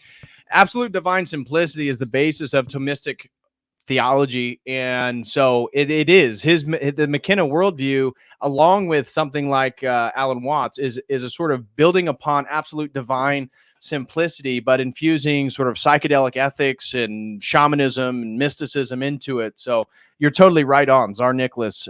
Great point, brother. Thank you for that. It's real, and history is simply a perturbation on the surface of the waters of time as we approach the lip of this cascade into concrescence, novelty, and completion. And the psychedelics raise you out of the historical matrix and give you a sense of participation in this transcendental reality. It's the essence of religion. It's the essence of psychic balance. It's the source of shamanic power and mental health. Okay, so there we have it. His transcendental object at the end of time, a sort of mystical, psychedelic, absolute divine simplicity. He even highlights Aquinas, even though Aquinas isn't to the same degree that McKenna is, but I get the point he's making. Tsar Nicholas made a great point of it being like ADS. So McKenna, this is his transcendental object at the end of time, which he believed to be pulling it from the future. So here is him highlighting what he believes this transcendental object at the end of time is leading towards the singularity. This is a video of him highlighting how he believes and understands the singularity to be. The future lies in the imagination. The imagination is going to get louder and louder and louder. William Blake saw this. We talk about virtual realities, designer drugs, downloading ourselves into circuitry, travel through time, disincarnate bodies, all of these things. This is all about the rules of mind overwhelming the rules of physics. The rules of physics say, you are a body, you are on a planet, you have weight, you have momentum, you have specific gravity, you must behave like this and like this and like this. And mind says, no, I want to be pure, unleashed conceptuality. I want to be a thought blown in a hyperdimensional wind. I want to move from planet to planet with the twink of an eye. You see, the idea that he wants to be a thought, again, highlights his Platonic idealism. Whether he's conscious of it or not, he's privileging non-physical reality, the mind, over physical embodiment. And this is a continuous theme in Plato and general Platonic philosophy. So we see the same thing, which again is ironic because at other points he valorizes the embodiment, sexual experience, orgasm, psychedelic drugs, all this different stuff. And then at other points, it seems to be more in line with a traditional Platonic worldview and philosophy. So there we go. To know everything, see everything, be everything, feel everything. And who knows, maybe this always awaited us beyond the grave, and what we're doing in some sense is drawing death into the world and erasing that most profound of all boundary distinctions. The distinction between life and death itself becomes thin, becomes transparent in these contexts. In one of Greg Egan's stories, people have this thing inside them that is implanted when you're 2 years old. It starts out being called the dual, and it ends up being called the jewel. And what it is it's a thing which simply maps and studies your nervous system and creates a perfect copy in silicone of your being for the first 23 years of your life. Well, then when you're 23, you go through this ceremony where the body is vaporized, and the dual, this eternal copy of your youthful self, lives on. This is, within reach. Hans Moravec had the idea that you could nano-engineer bacteria such that you could nanotechnologically engineer a leprosy bacteria, because leprosy moves along the nerves from the point of infection. A bacteria that would lay down a thin wire of molecular gold along every nerve. And so you would undergo these operations where you would slowly be changed into a thing of gold and silicon, glass and arsenic. But there would be no moment of transition, no loss of consciousness, no speed bump, no transition of identity. It's just... So at a point where you won't even recognize it, you're going to become a totally unrecognizable entity ontologically. It makes no sense in regards to a strict metaphysics, because if I am a human in essence and nature and substance, this is one of the problems with transhumanism, is that it doesn't believe that there are universal categories. It's completely skeptical of universal categories. Therefore, you can become anything. Now, as a Christian who believes in that God created these categories and that metaphysics is real, that makes no sense. And I absolutely do not believe that can be the case. Hey, shout out to everybody who's still here. Smash that like. And if you guys want to show some love, feel free to send in a super chat using Streamlabs, YouTube, or now, thanks to Andrew Wilson, we got Dono Chat. So if you want to send in a Dono Chat, I would greatly appreciate that. And I'll be addressing all super chats directly as we move through here instead of waiting towards the end. So God bless everybody. Just over time, you would become something completely eternal and machine-like. You know that poem by William Butler Yeats, Sailing to Byzantium, where he says, "Once out of nature I would be a thing of gold and gold enameling, set before the lords and ladies of Byzantium to sing of what was and what will be. Once out of nature," what he means is when I am dead, I will be a thing of gold and gold enameling. There's the image of the flying saucer coming out of the collective unconscious. Why would anybody want to be a machine? You see, to me, that again, it's a totally antagonistic worldview to that of a Christian, because we want to be embodied. Our bodies are something of a privilege to have. God himself took on human form. Whether you believe that or not, I really don't care. That's obviously my belief. And so this idea that oh my gosh, one day we can become a machine. One day we can become robots. Why would anybody want to become a lesser form than they already are? It makes no sense to me. We want to become the stone. We want to become somehow a living thing that is nevertheless has the character of a machine. You're already a living thing, Terence. Come on, man. Why do you want to be the philosopher's stone, which is something that he had been pursuing most of his life? That was actually what him and Dennis believed they were going to be able to conjure, if you will, do the experiment at La Chorrera. Machinery and objectification. It's a very complex image. in the human mind, with Christ at one end of the spectrum and the universal medicine of longevity at the other end of the spectrum, and then all these adumbrations and resonances, the philosopher's stone, the grail, the gift difficult to obtain, the magical object, the talking stick, the jeweled self-revealing basketballs of the DMT state. In the 53rd fragment of Heraclitus, he says, the aeon is a child at play with colored balls in eternity. And, this makes no sense until you smoke DMT, and then you find yourself in the presence of the aeon, the archon of the world age. It's a child at play with colored balls in some kind of a virtual reality. Okay. So next one we're going to get into is him advocating for a one-child policy. This is him promoting the idea that the world needs to be depopulated, that it's overpopulated. A consistent theme, again, with the New World Order and the Great Reset. Asked Dr. Klaus Schwab what he thinks about this, Bill Gates, many of the globalist technocrats. And so I'm going to speed this up if it's already not. Okay, yeah, we're at 1.5. So here we go. Terence McKenna on what the mushroom told him and the promotion of a one-child policy. I once said to the mushroom, how can we save the world? Somebody had challenged me in a group like this. They said, why don't you ask it how we can save the world? Which I had never been, being sort of an oblique thinker. It had never occurred to me to be so blunt with it. But the next time I found myself with it, I said, how can we save the world? And without a moment's hesitation, it said, each person should parent only once. This is an astonishing idea. This is not zero population growth. This is population falling by 50% every 20 years. Great point. Way of Logo says, promotes one child, has two children. Exactly. Consistent theme with McKenna. From here on out, if people in the high-tech industrial democracies would limit themselves to one child, almost immediately the destruction of the Earth's ecosystems and resources would halt.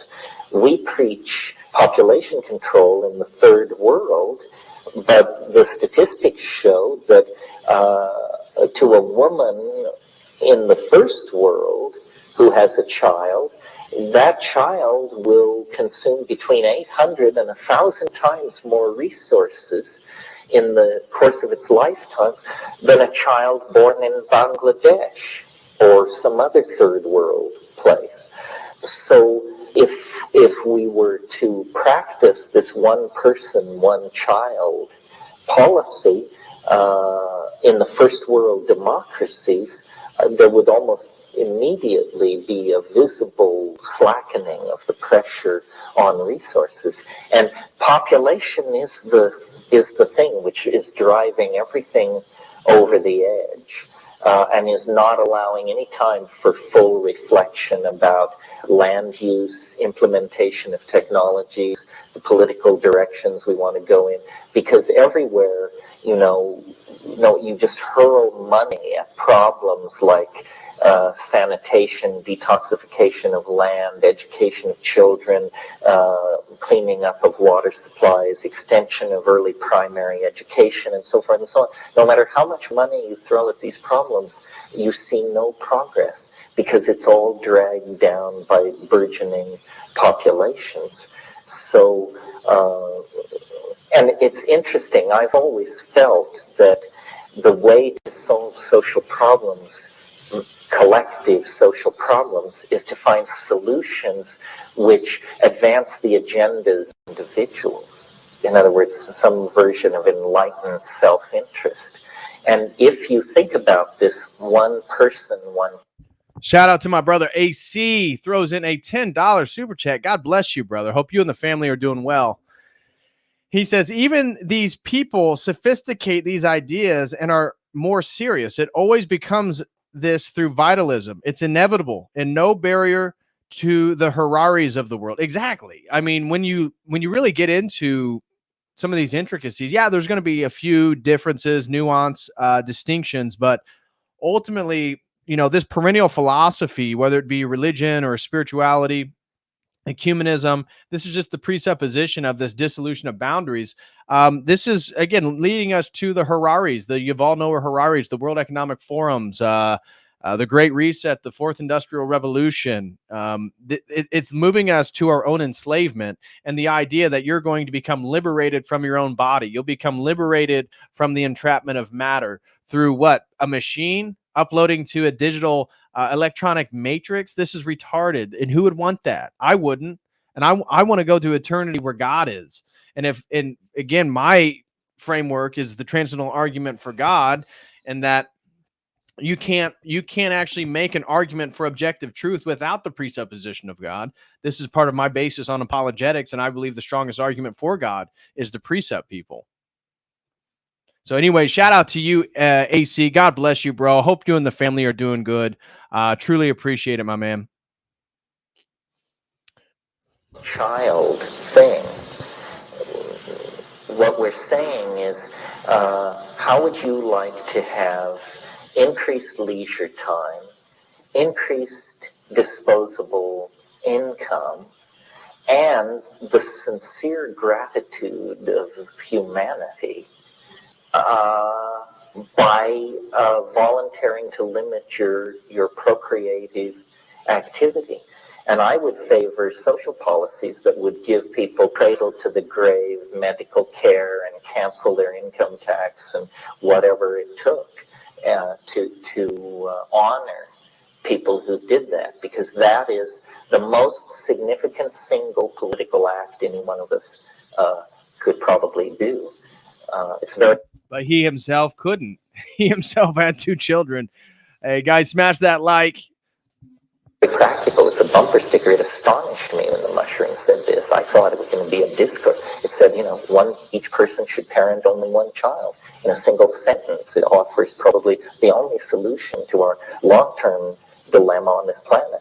Can we do it? Well, we don't know. It involves changing our habits, the hardest things we have to change. It involves injecting novelty in an area where habits have ruled for millennia and tens of millennia, our reproductive behaviors. On the other hand, as primates, we never really get rocking and rolling until we're painted into a corner. Now, China is attempting to do something like this, but of course they start from a more problematic circumstance than our own. However, yes, the one-child policy of China is something that we should idealize, of course. All right, so you guys get the point. That was his take on the one-child policy. We got tons of videos to get through here. The next one is a compilation of all the things he said the mushroom told him. So here you go. This is Terence McKenna on all the things that the mushroom told him. Here is a compilation. The mushroom said to me once, apropos of absolutely nothing, it said, what you call man, we call time.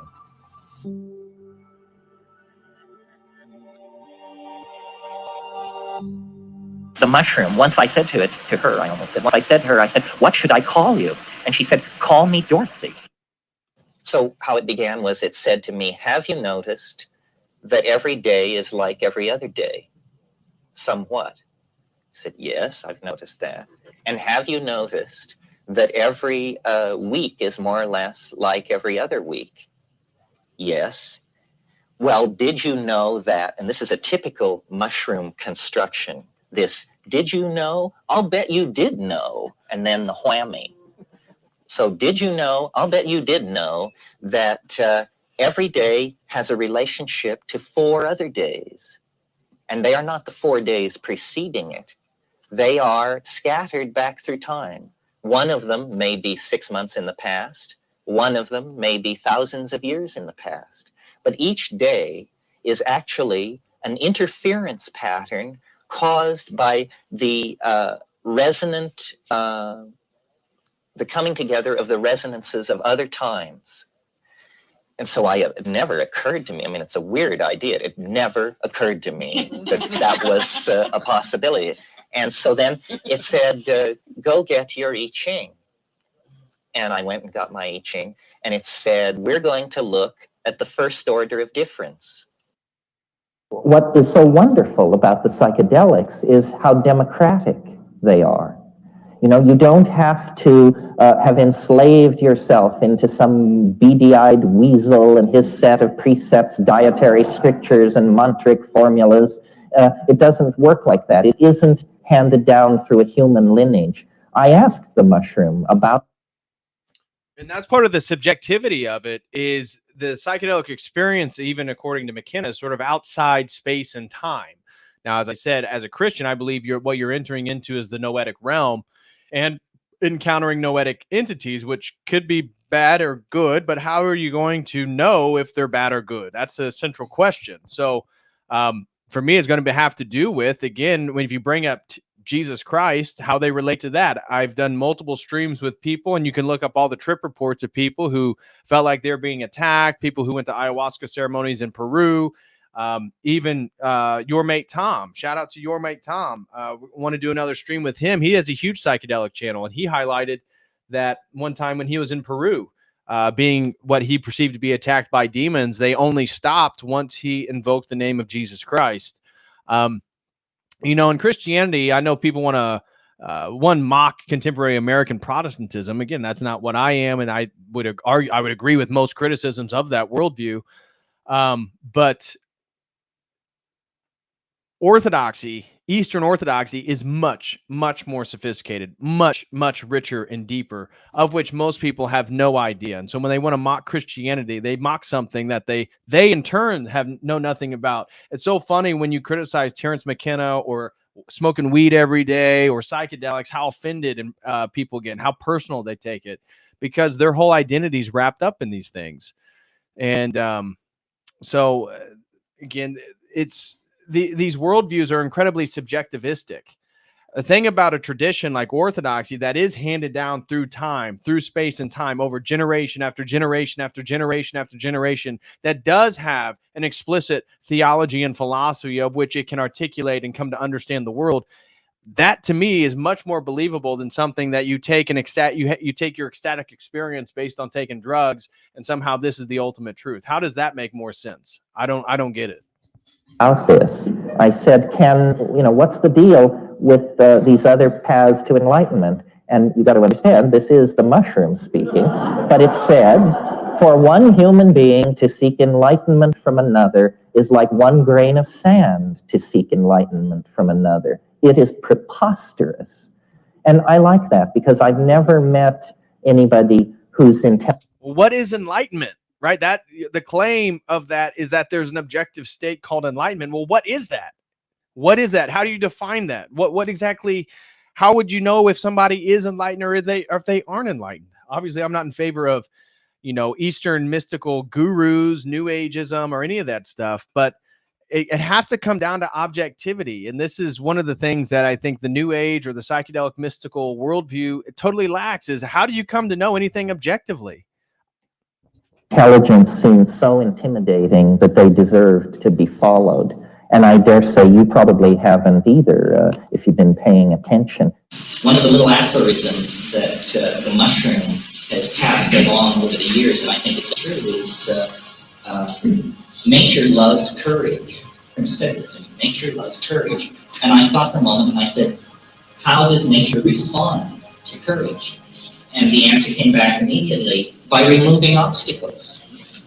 That's how nature treats the courageous, by opening doorways, by moving them along. It's the old fools rush in where angels fear to tread sort of idea. Well, the mushroom said to me once, it said, this is what it's like when a species prepares to depart for the stars. This is not unusual. I mean, the earth quakes, the oceans boil, the planet came into existence for this. All life for over 1 billion years has been pointed toward taking this step. Leaving the oceans for the land was dress rehearsal for what will now be done. The mushrooms once said to me, you must have a plan. If you don't have a plan, you will become part of somebody else's plan. In that that phrase is quite popular. If you don't have a plan, you'll become part of somebody else's plan. Of the McKennaites, people who promote a lot of his stuff. And to a degree, I don't disagree with that either. But my plan is to be part of the person who creates all plans. That would be God. I think the only interesting conversation, spiritually speaking, is which religion, which God. And that then comes down to apologetics. And one actually is going to need to know philosophical categories and terminology to participate in that conversation. And so how do you know your plan is the good plan? How do you know your plan is the correct plan? Just having a plan isn't necessarily the ideal plan. Gets back to, again, how we come to know objectivity. Shout out to John Bowlerman, throws in $15 Canadian, says, what is his understanding of good and evil? Why does he assume the snake oil machine elves are good? Exactly, John. That's my point, is how does he know that the experiences he's having on psychedelic drugs, the entities he's encountering, how does he know that they're good or if they're bad? Because he highlights that he's had bad trips before in different conversations, but it makes no sense. And his worldview doesn't actually have a basis for objective morality and ethics. I mean, I don't know if I have in one of the videos here, but preparing, he explicitly states that what he deems to be good is the dissolution of all boundaries because it brings us closer and closer and closer to the transcendental object at the end of time. Okay, so that means the dissolution of all boundaries is a good thing? No. Again, as an Orthodox Christian, that's absolutely not the case. It's the opposite of the case, because God gave me a personhood, and that personhood is what able to participate in these higher realities of logic and love and mercy and compassion, honor and glory. And that takes me as an individuated entity made in the image of God as a man, not some robot, not some machine, not something that's created out of fallen man's creativity. I'm not saying we haven't created good things, but agreeing with your point, John, it makes no sense, man. It makes no sense how he can even decide what is something good or what's something bad. He has no basis to make these claims. He adopts certain systems like Whitehead's process philosophy, and then he then contradicts himself at other points, because the dissolution of all boundaries is going to dissolve the distinctions between different processes. Not all processes, I mean, like processes are going to, by necessity, maintain distinctions between things. So it's a hodgepodge of ideas. It's a contradiction. And this is one of the biggest critiques, both of Alan Watts and Terence McKenna, is they have no basis for the talking of the objectivity of good and evil. Although they will then highlight the atrociousness of organized religion or Christianity, generally speaking. He's very antagonistic towards Christianity as a male-dominated ego that is setting back humanity. Well, what's the basis? Well, the basis for him is that it's too ordered. It doesn't allow for the dissolution of boundaries. And so that is basically, John, from my understanding, preparing for the stream, that is basically his ethics. It's anti-phallogocentrism. It's the opposite of privileging the masculine, men being men, following the logos, the incarnation of the logos in Jesus Christ, and centrism, the center point, hitting the bullseye. And it seems like he's on the train of the sort of radical revolutionaries of the 50s and 60s. So thank you very much, John. I appreciate that, brother. God bless you, man. He says, yes, the dissolution of boundaries. Exactly. That's the basis for his whole worldview. Shout out to my sister, Amptown 1. I missed you at church this past Sunday, sister. I heard you were there the day before helping clean up, so I understand. I'm sure you had a good reason. God bless you, Amptown 1. Looking forward to seeing you either Saturday or Sunday. Jenny and I will be at church both days. But Amptown 1 says, every time he says the mushroom said, I know. It's interesting for sure.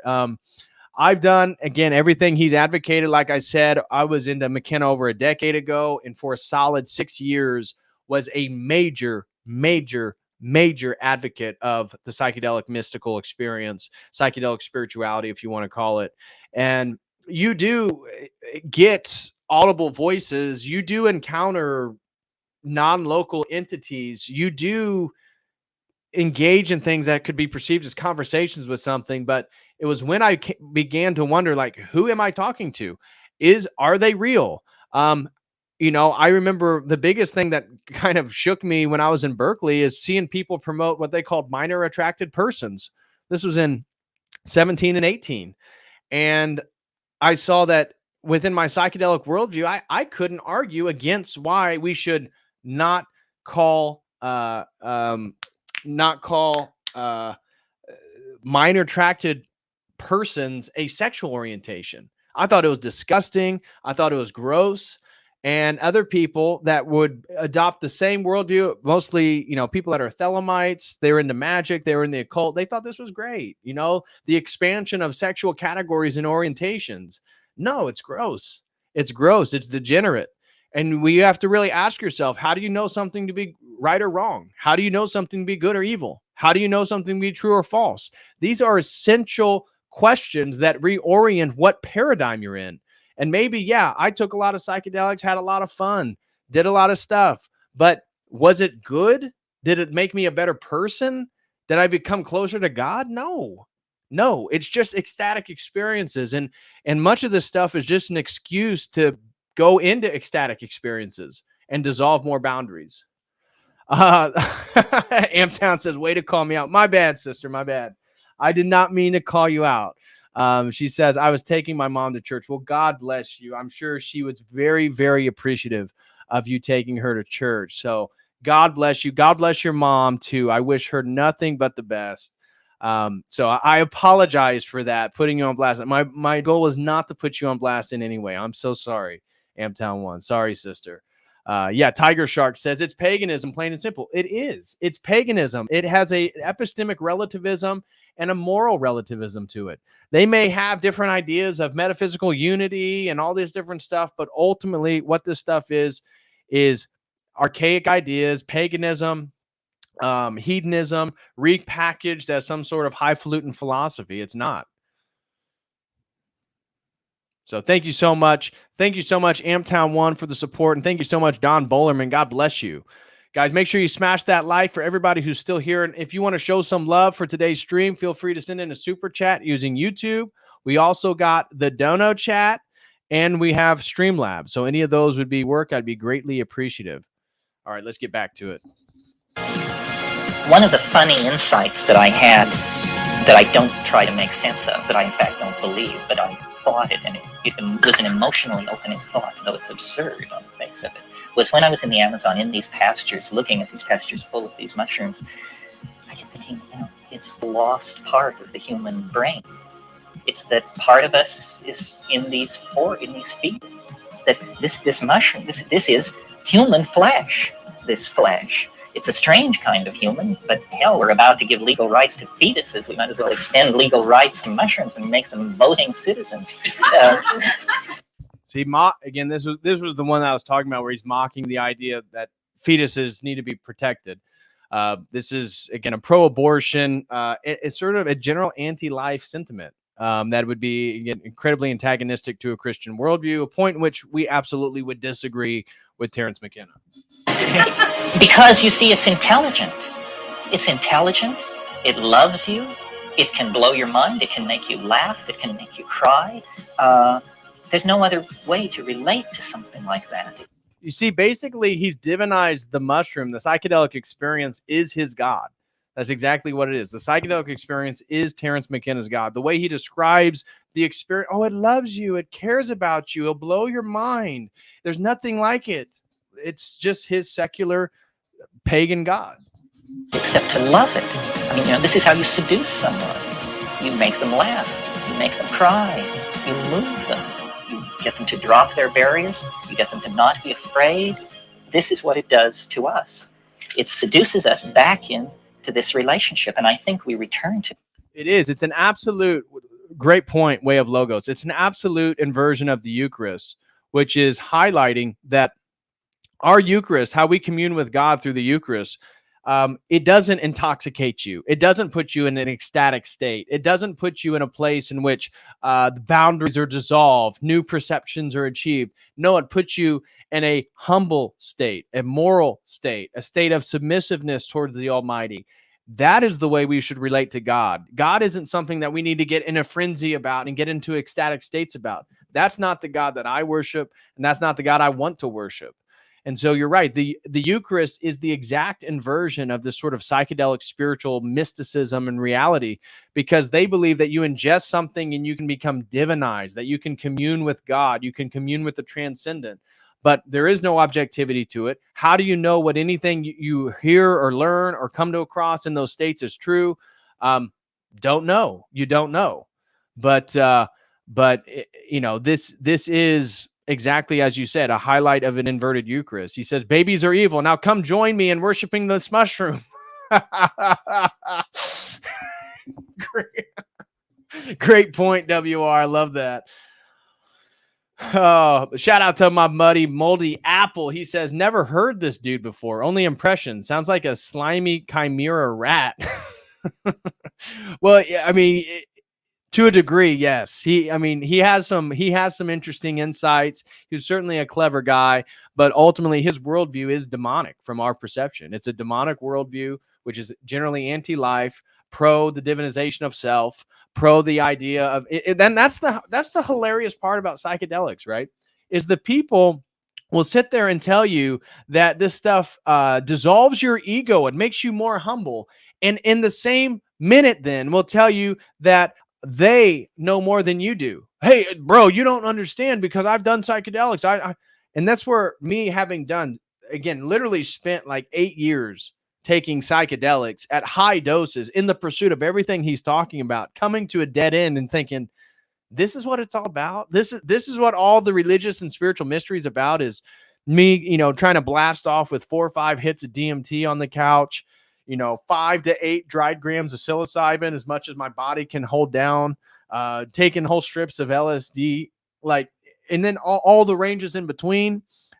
This can't be what the whole reality is about. There's got to be something deeper. There's got to be something more meaningful. And that's the interesting thing about the inversion, is when you become Christian, now you have to take on the responsibility. Now you have to live a moral life. Now you have to do certain things. Now, yeah, the Jungian synchronicities, the providence of God occurs in your life, but it's slower. It's more deliberate. It takes a lot of more effort. You can't just throw down 3 hits of acid and watch something incredibly strange and amazing, some synchronistic activity to emerge. That's not how it works.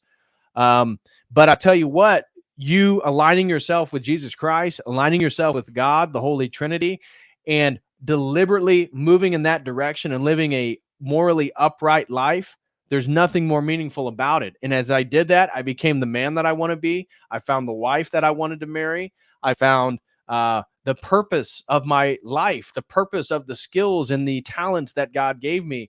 It becomes more clear, but you have to work at it. Psychedelics is told it's a shortcut. A shortcut to what? A shortcut to self-worship, a shortcut to narcissism, a shortcut to people telling you that they have no ego and then getting mad that you don't know what they know. It's absolutely nonsensical. To it with an immense sense of relief. It's just like, you know?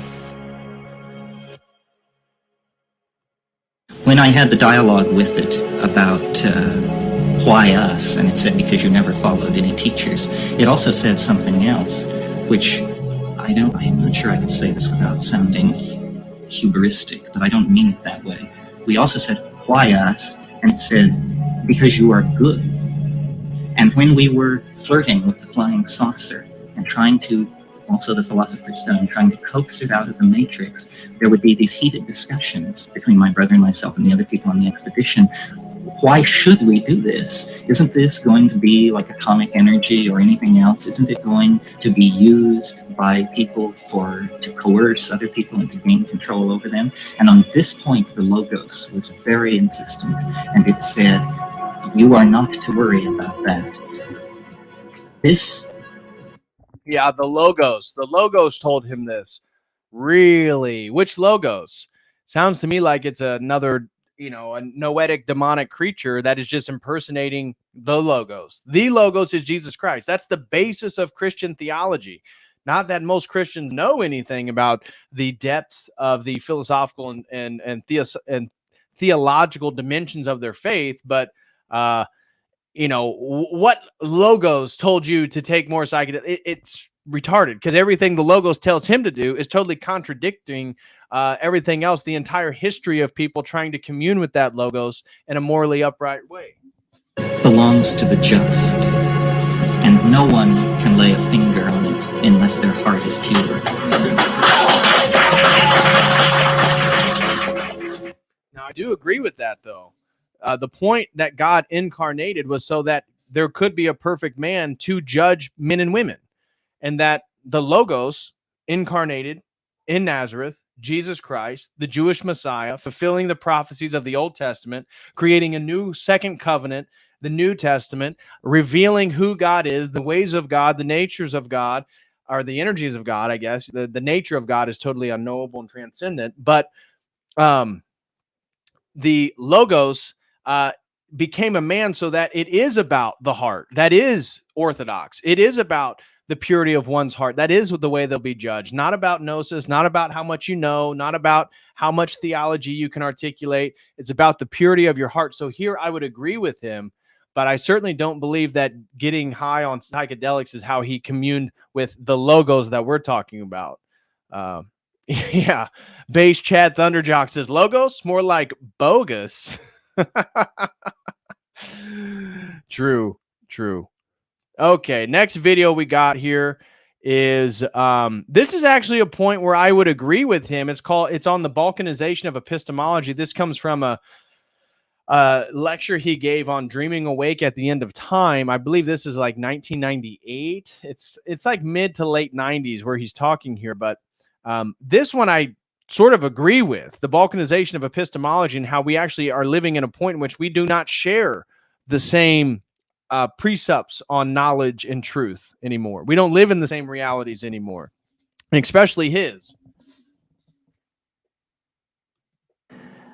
Some considerable percentage of human beings are asleep, always, and many are awake. And so if the world soul is made of the collective consciousness of human beings, then it is never entirely awake. It is never entirely asleep. It exists in, I guess you can hear me. It exists in some kind of indeterminate zone. And this, to me, is the clue to understanding something that is personally fascinating to me. And it revolves around why people believe such weird things. And the irony, right? The irony is, again, God bless Terence McKenna, but the wildness of his own ideas. And then he'll go into talking about people who believe in angels and demons. Now, certainly he creates a character of those people, which may not be, a traditional worldview, but it's sort of funny, right? Because anybody who'd be familiar with his work would point him as one that believes in wild and crazy things. Why, either as a consequence of the approach of the millennium or the breakdown of traditional values or the density of electromagnetic radiation, or for some reason, a balkanization of epistemology is taking place. And what I mean by that is there is no longer a commonality of understanding. I mean, for some people, quantum physics provides the answers. Their next door neighbor may look to the channeling of archangels with equal fervor. I mean, if this is not a balkanization of epistemology, I don't know what it is. It is accompanied by a related phenomenon, which is technology, or the historical momentum of things, is creating such a bewildering social milieu that the monkey mind cannot find a simple story, a simple creation myth or redemption myth to lay over the crazy contradictory patchwork of profane techno, consumerist, post-McLuhanist, electronic, pre-apocalyptic existence. And so into that dimension of anxiety created by this inability to parse reality rushes a bewildering variety of squirrely notions. Yeah, absolutely. And I would argue that the New Age is a squirrely notion. and aspects of, you know, his worldview, even though it may be phenomenological, are certainly squirrely notions. But anyways, generally speaking, I'm in agreement with him here. The collapse of traditional values, the collapse of a singular epistemological framework that we all share. This has led to what he calls the balkanization of epistemology, where people are living in totally different paradigms. We are not in a shared, as Peter Berger, the famous sociologist, highlight, a sacred canopy. We are no longer under a single sacred canopy. Okay, here he is talking about the DMT machine elves. So this is a good one. Here we go. Here's Terence McKenna on the DMT machine elves. I mean, how many people here have encountered non-human entities, or what appear to be non-human entities on a psychedelic? 1, 2, 3, 4, 5, 6, 7, 8, 9, 10, 11, you know, more than half of us. Well, what do the other half of you think about that? I mean, well, something that at first... Same, brother. Like I said, I have a whole... well over a decade ago, I got into Terence McKenna. I've consumed all this stuff. It was kind of nostalgic going back and listening to some of this for today's stream. But God bless you, the bourgeois beatnik. Wish you and the family nothing but the best. Second and third glance does not appear to be at all like Aunt Minnie. In other words, if it's smaller than a bread box or not made of matter and it's talking to you, it's a safe bet. It's a non-human entity of some sort, right? So those of you who haven't had this experience, see, the thing to put across is there's so much loose-headedness in the world, and this is really a stumbling block for psychedelicos, because we have people claiming to channel 11,000-year-old Central Asian herders who have a message for mankind, and we have people who are in contact with all kinds of entities with weird names. And so then the people who don't do psychedelics say, well, this is something it's like channeling or all this other stuff. No, it isn't, because we are not like those people. I mean, I maintain this rigorously, that our bit is intellectual rigor, not airheadedness. We're willing to put as much pressure on the ideas as you want. We just believe in fairness, so that it's not ipso facto that there's no such thing as elves. It's that if you think there are elves, prove it to me. Well, then the problem is that the skeptic, the critic, says, well, the notion that there are elves is just, you know, you're sadly deluded. You're living in your own private Idaho. But then you say, well, the proof of the pudding is a 15-minute DMT trip. Are you willing to carry on this criticism after having made the experiment, sir? I mean, we're not like UFO enthusiasts. We're not telling you to stand in cornfields in the dead of night and pray. No, this will work. This will work on you, the reductionist, you, the doubter, you, the constipated, egomaniacal father dominator. It'll work. And then they say at that point, you know, you are a menace. is what you are. The big news about psychedelics is that they're democratic, you know, and it's not like summoning flying saucers where you go to the same cornfield on 8 successive nights and freeze your ass off and get nowhere. The thing to bear in mind is that this is on demand, you know, it is on demand. I mean, it's not 100% certain, but if it's 95% certain, this is big news. And what is it that is delivered on demand? Literally, the fulfillment and transcendence of our wildest dreams.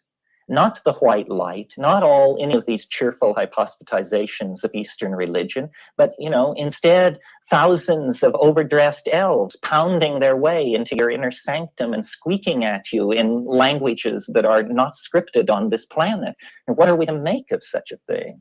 What are straight people to make of it? I mean, it's hard enough for heads to come to terms with this stuff. And I think we've dealt with it so far by just saying, well, heads are pathological people, and we do not have to listen to what they report, because anybody crazy enough to take one of these drugs on their own without expert psychiatric supervision can't be trusted anyway.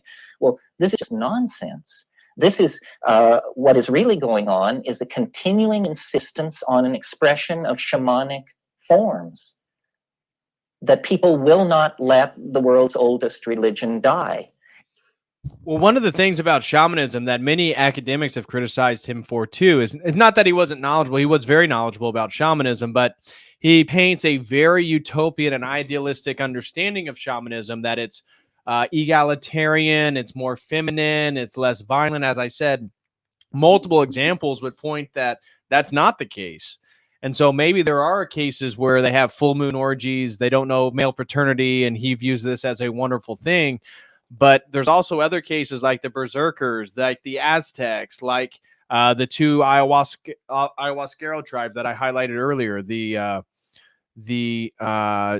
Jivaro and the Yanomami. Both of them are incredibly violent groups that participate in ritualistic activity using inebriating substances. So this idea that, oh, shamanism, the primitive form of religion, you know, Merciel Elia, the archaic techniques of ecstasy, shamanism. Well, there's a lot diversity into it, just like Gnosticism. There's a lot of different Gnostic groups. There's not a one single Gnostic group. And so this is one of the things that you hear over and over. When he talks about shamanism, he certainly paints it in a very idealistic way. And it is more than drumming, fasting, humming, whistling, and all that. For my money, it centralizes on some kind of technique for creating a rupture of plane, an ecstatic experience, an inflow of information that is completely unexpected. I mean, to me, the world divides into two kinds of people. People who know that this is possible, and people who either don't know, or if it's suggested to them, deny it. Absolutely. You can go from birth to the grave and never come near this, never have an inkling. And most people do. But that is not, to my mind, a proper use of the... Shout out to J.C. Owens. Great point, my brother. He says, my native ancestors were into shamanism, but they also hunted, sacrificed, and ate people. So... And that's another thing. You can find psychedelic groups that are into cannibalism out in the Amazon alive today. So again, what shamanism and how do you there's a lot of moving facets to shamanism. The idea that you can paint it all as one thing and that it's more, there's this real mystery. Well, maybe in some circumstances, sure. But also there's a lot of degeneracy in it as well. And how do you part that out is a real question. The opportunity afforded by human existence. To my mind, the purpose of human existence is to try and figure out a way in, out, over, up, somewhere. In other words, we come out of an unguessable abyss. Who knows what it is, what we came from? And we go into death, about which we know practically nothing. We have a few cheerful stories to ease us on the way, but who would want to make a bet on all that? So what you have is suspended between eternities, a moment, 45, 55, 75 years, in which you can sit on your can, or you can subscribe to one of these prepackaged religions that gives you all the answers and probably sets you up for a lot of sexual repression.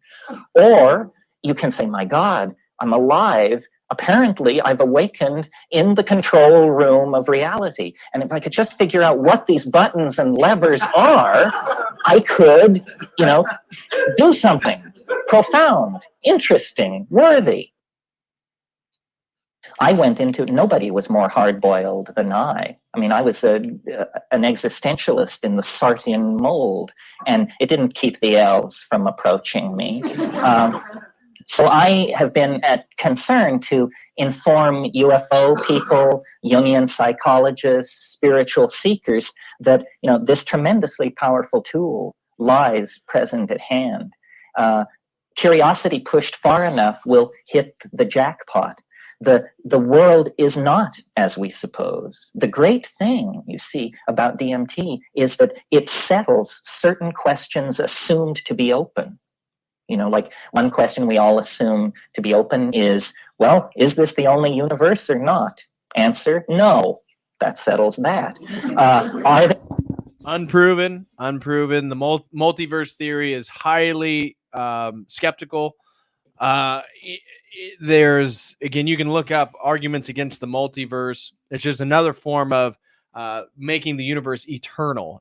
To me, it's another sort of a return of a pagan idea to try to get away with the hard problem of the Big Bang and why that would occur in the first place. Even Terence McKenna highlights that rationalistic science necessitates one free miracle, and that is the Big Bang, and then they can sort of create rational understandings from that point forward. But highly skeptical of the multiverse myself. Are there intelligent entities of a non-human sort? Answer, yes, there are. I don't know what they have to do with busted up barley fields in England or, Whitley Strieber's problems, but inside this drug, inside this plant compound, there are entities. And they are not oblivious to us. They're not flatworms or pelicans. They are intelligent. They are of the same class of being as we are, an intelligent being. Okay, well, then there are questions, some of which I mentioned last night. Who are these people? Are they the dead? That would be big news. A drug that allows you to contact Aunt Minnie in the afterlife? I don't know how we would, this is National Enquirer stuff. The amazing thing about the mushrooms, the unique thing about them is that... Real quick question here from Glitchy Rhythm says, is it true Alan Watts was Catholic? No, he was Anglican. He was in the Church of England, and then he left and pursued Eastern religions, particularly Zen Buddhism and Taoism. And I think he spent a stint over in India looking at some of the dharmic traditions related to Hinduism. But no, he was Anglican, learned about Eastern mysticism, and then came over to the United States. And in San Francisco, he was a teacher at one of the, I forget the name of it, but it was basically an institution teaching world religions, specifically Eastern traditions. And so that's how he kind of made his claim to fame, was lecturing on religion, Christianity, as well as the Eastern mystical traditions. That they speak English, they talk to you, they will answer questions, they will carry on conversations, so forth and so on. No other thing in my experience speaks not like that. I mean, there may be at the height of some crazed trip, some brief something or other, but psilocybin just pulls up a chair on the porch and puts its feet up, and ayahuasca does not do that, at least in my experience. The language of ayahuasca is visual. It's the front of your head becomes like a cinemascopic camera. All right, we're going to move into the next video. This is getting a bit repetitive, but here is him talking about the mushroom as an extraterrestrial. I mean, I don't have a point of view, and my primary job is not public speaking or writing, but exploring. When I first started taking mushrooms and throughout the 70s, when we wrote the Mushroom Grower's Guide, I held several opinions, but my most strongly held opinion was it actually is an extraterrestrial. Just no shit, flat out, it is an extraterrestrial. And what's surprising to me is that a single mushroom trip of a certain sort could probably put me right back there again. Getting it. Hey, Jack Gregory, he says, David, can you speak on Father Sarah from Rose being a student and learning under Alan Watts? Thanks. Yeah. So it was I think it's like the Institute of Eastern Learning. I got to look this up. It's going to bother me now. It's let's see, Alan Watts. It was an institute, and so he was a lecturer there, and that's where Father Sarah from Rose met him. Let's see here. Middle years.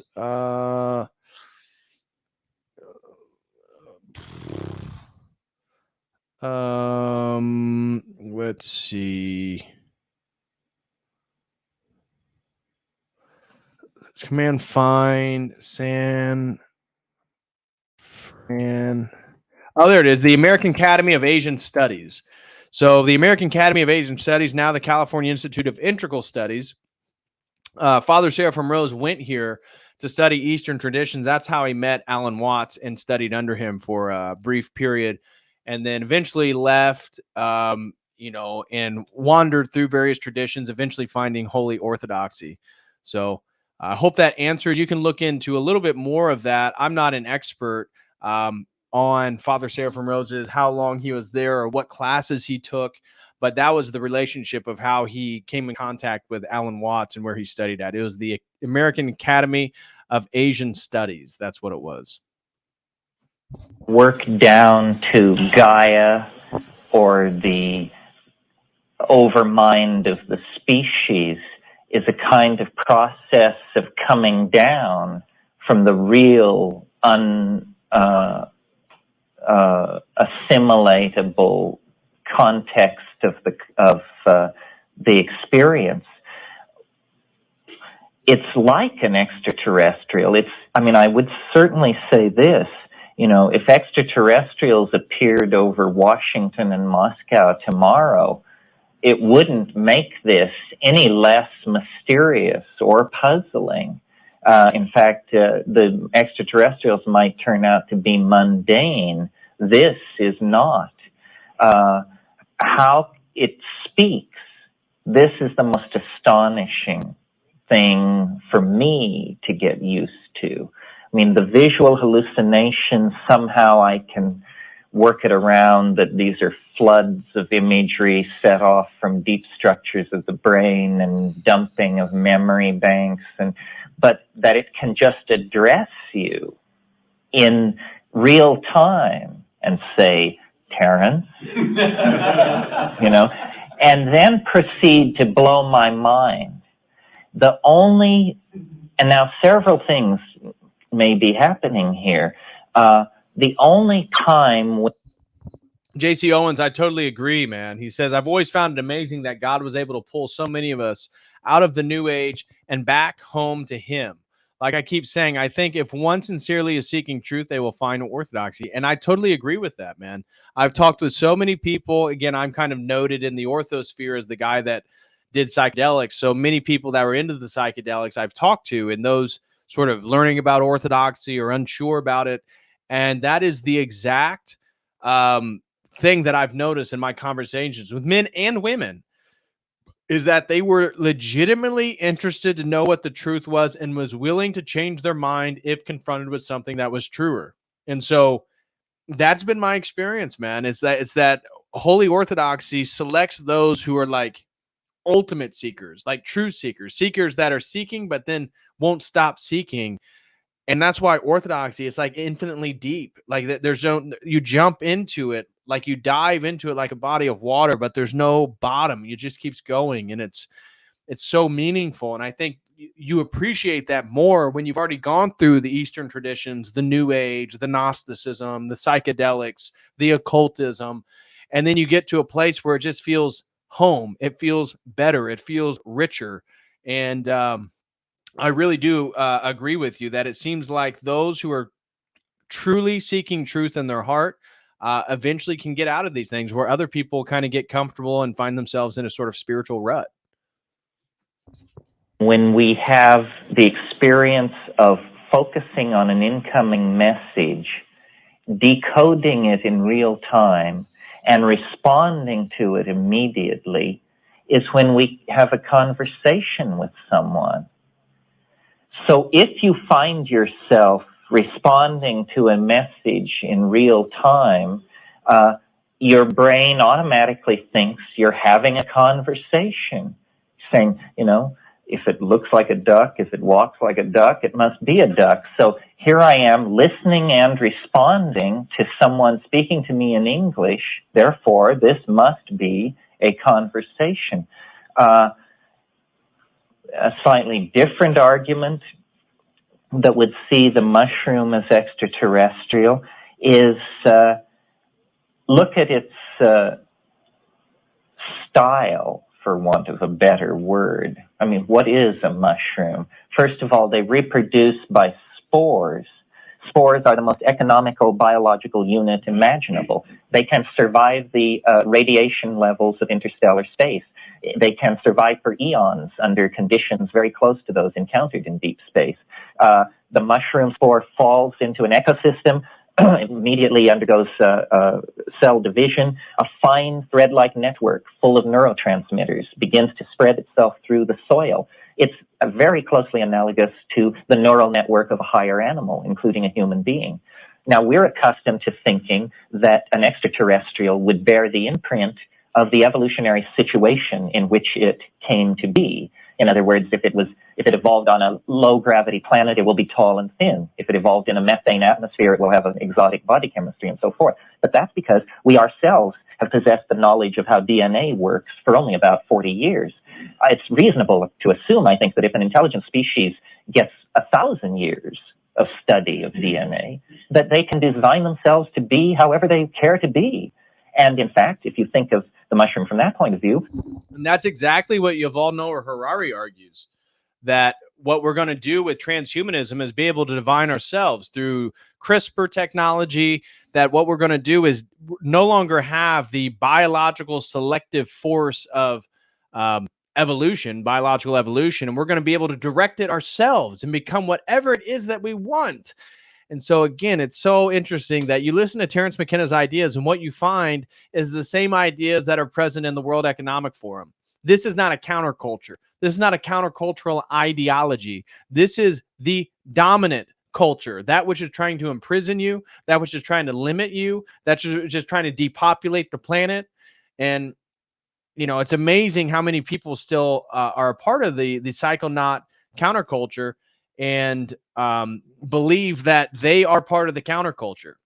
You know, I imagine many psychonauts got the jibby jab, and I'm sure Terence McKenna. I'm very curious if Dennis McKenna got the jibby jab for the COOF, for COVID, you know, C-19, if you will, because it's totally consistent with their worldview that the people of the 1960s counterculture now are the institution.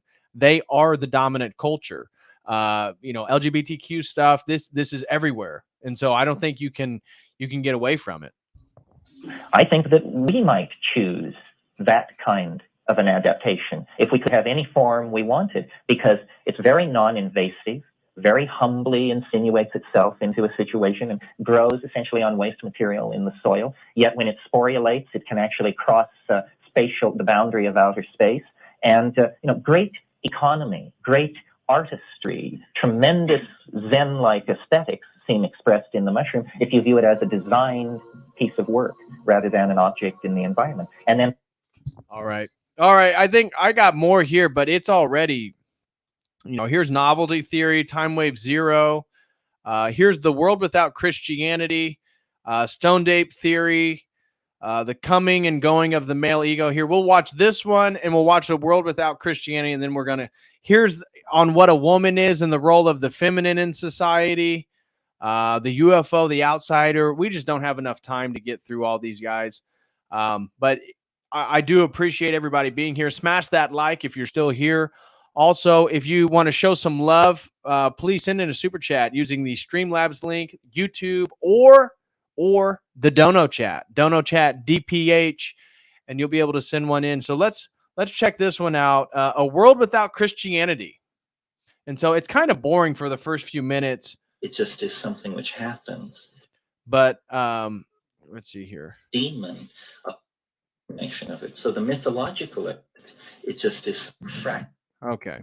Solacon of improbability, lands and places that people idea, which was so weird. So a few weeks ago, I was meditating in my usual fashion, and I began to get this new idea, which was so weird that I immediately shifted into, this is not the truth. This is not a transmission about the. Shout out to Cato's Hand, throws in $5 and says, if these people are all about experiencing the transcendent, why don't they save their drug money and buy a ticket to Mount Athos? Yeah, exactly. Because that actually takes real fortitude to be morally upright, to stay within the boundaries, not dissolve the boundaries. You have to actually work at it. There's no shortcut. There's no shortcut to enlightenment and orthodoxy. It's a lifestyle. It's a lifetime process. And God willing, through the mercy of the Almighty, we might make it into eternity.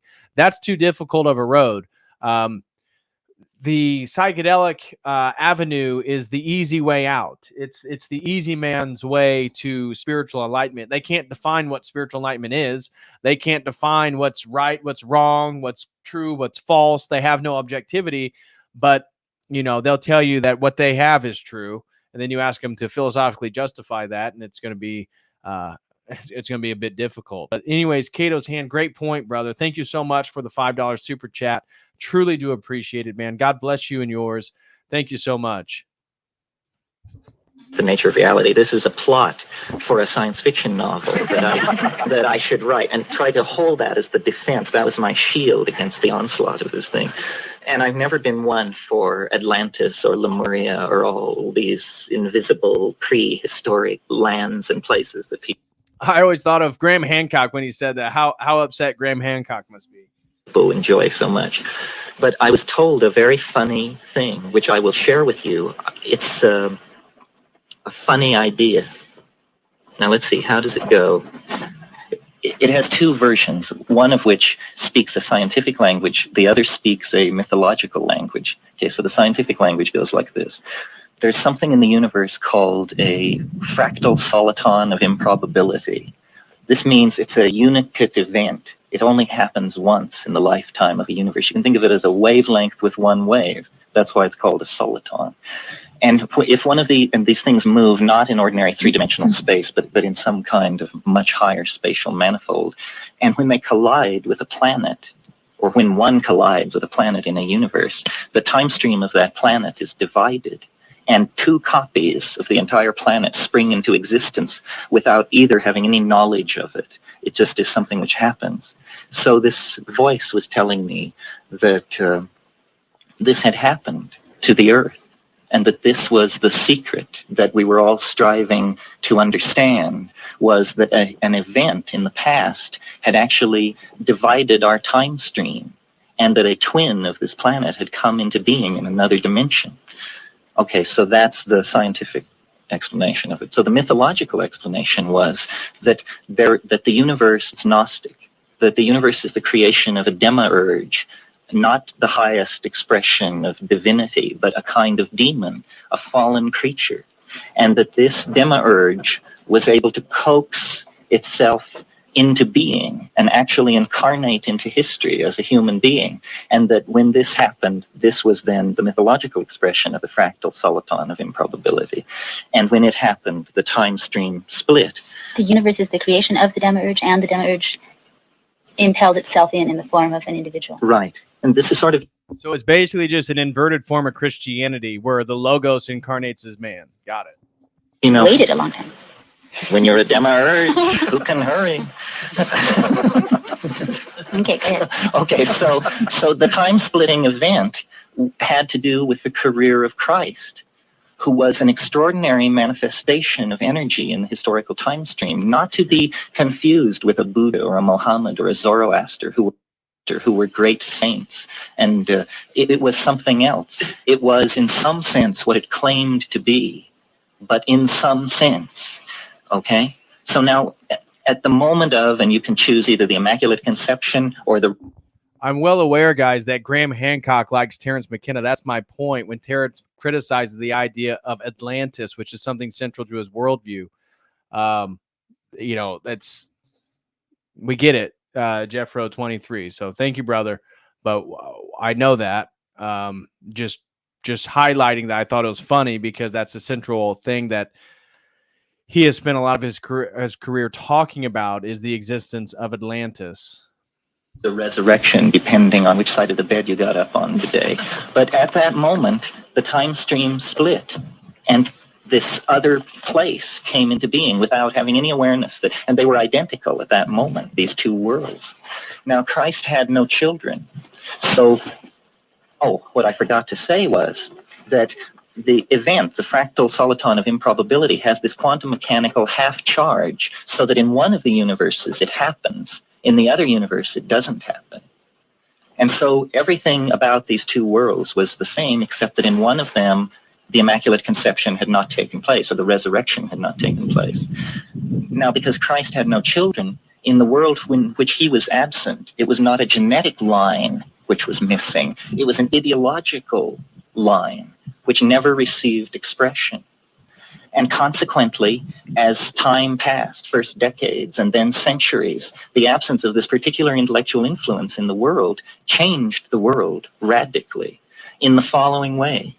Greek science did not suffer the suppression that occurred with the conversion of Constantine. The academies were not closed. The Hermetic knowledge was not repressed. Conversely, the empire was stronger and was able to repel the barbarian invasions of the 2nd to the 5th century. And mathematics, which had halted in our world at Diophantus, proceeded through his disciple Hypatia to develop a calculus by AD 370, so that the millennium of Christian stasis that occurred in our world did not occur in that world. And as time passed and engineering advances occurred, by around 850, they had ships which were able to cross the Atlantic Ocean, and they encountered the Mayan civilization reaching its fullest flower in Guatemala and on the Yucatan Peninsula. And in fact, in this vision, I saw the Roman Emperor Cosmodorus V make a pilgrimage to Tikal in 920 to be present at the coronation of a king at the end of Baktun VIII. Anyway, this Greco-Roman imperial culture immediately recognized the genius of the Mayans in mathematics and astronomy, and Europe was transformed into an amalgamation, a Greco-Mayan civilization with the...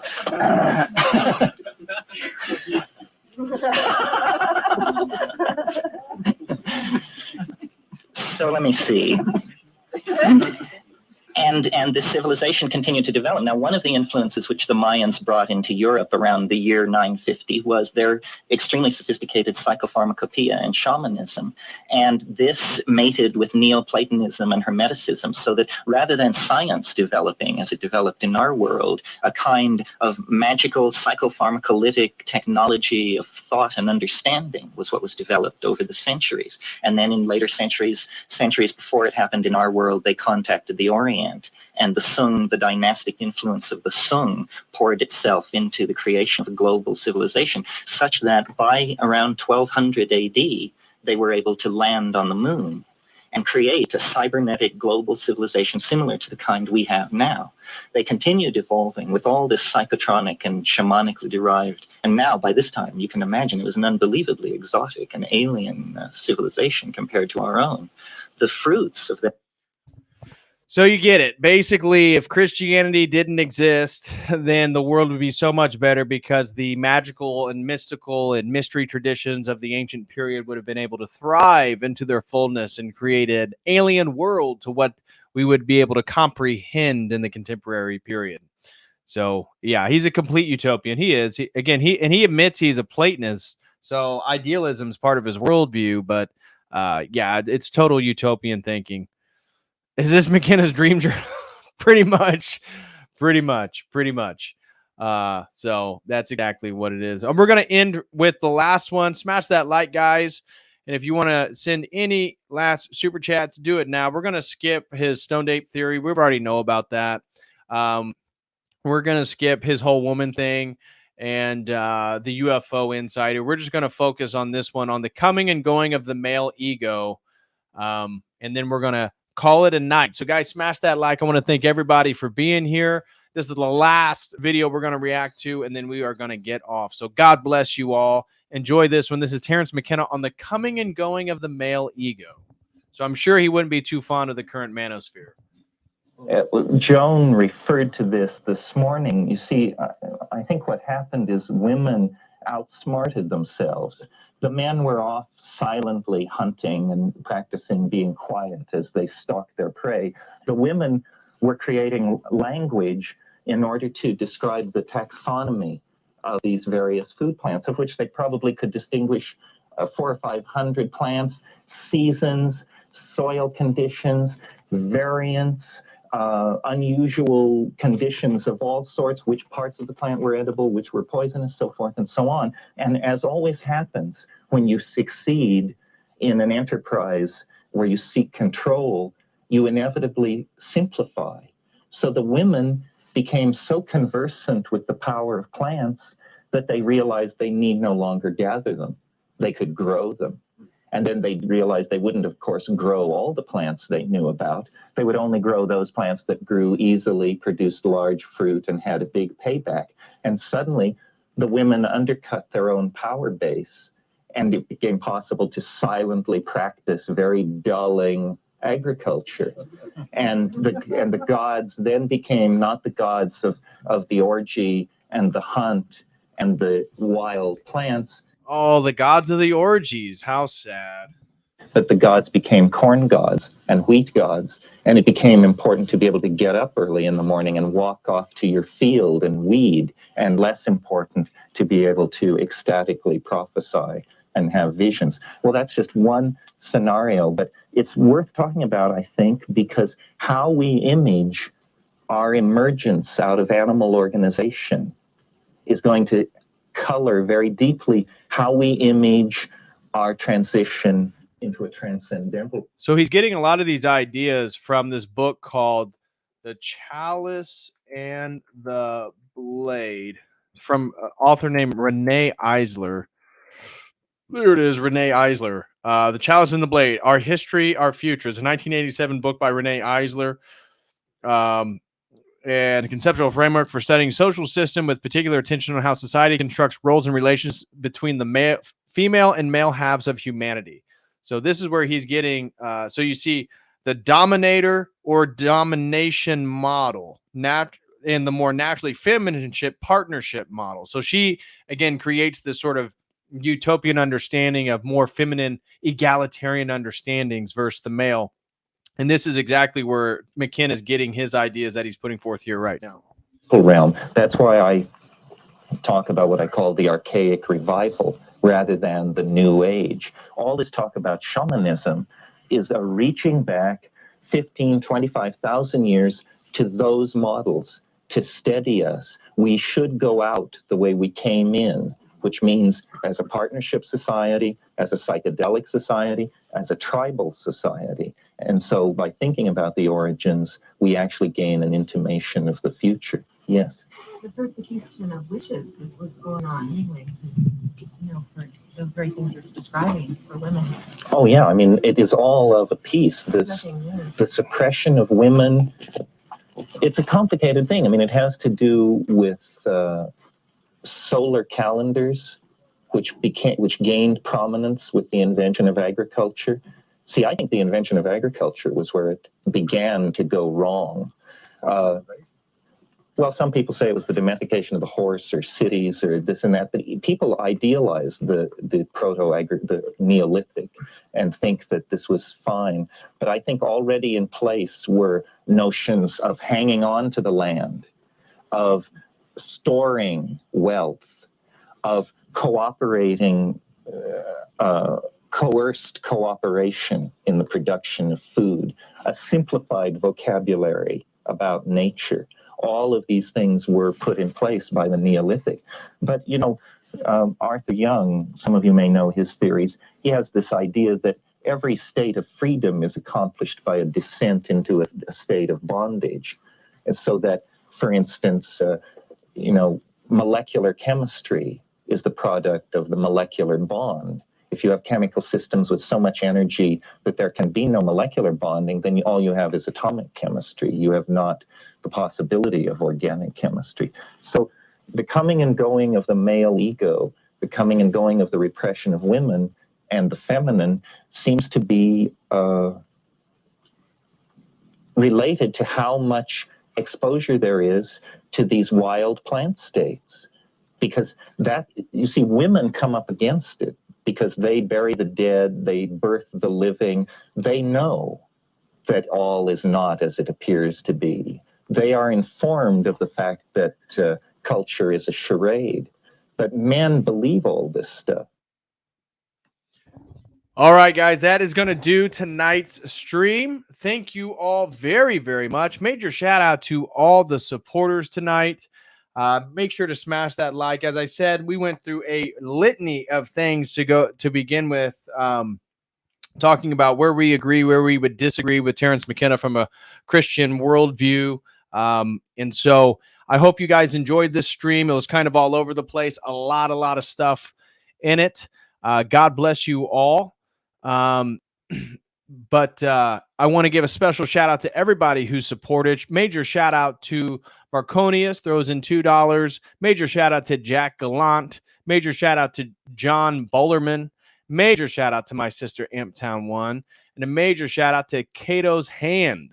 In addition, I want to give a special thank you to my friend AC, who threw in a super chat earlier, and another super chat from WEFA_9 threw in a super chat over on Streamlabs. God bless you all.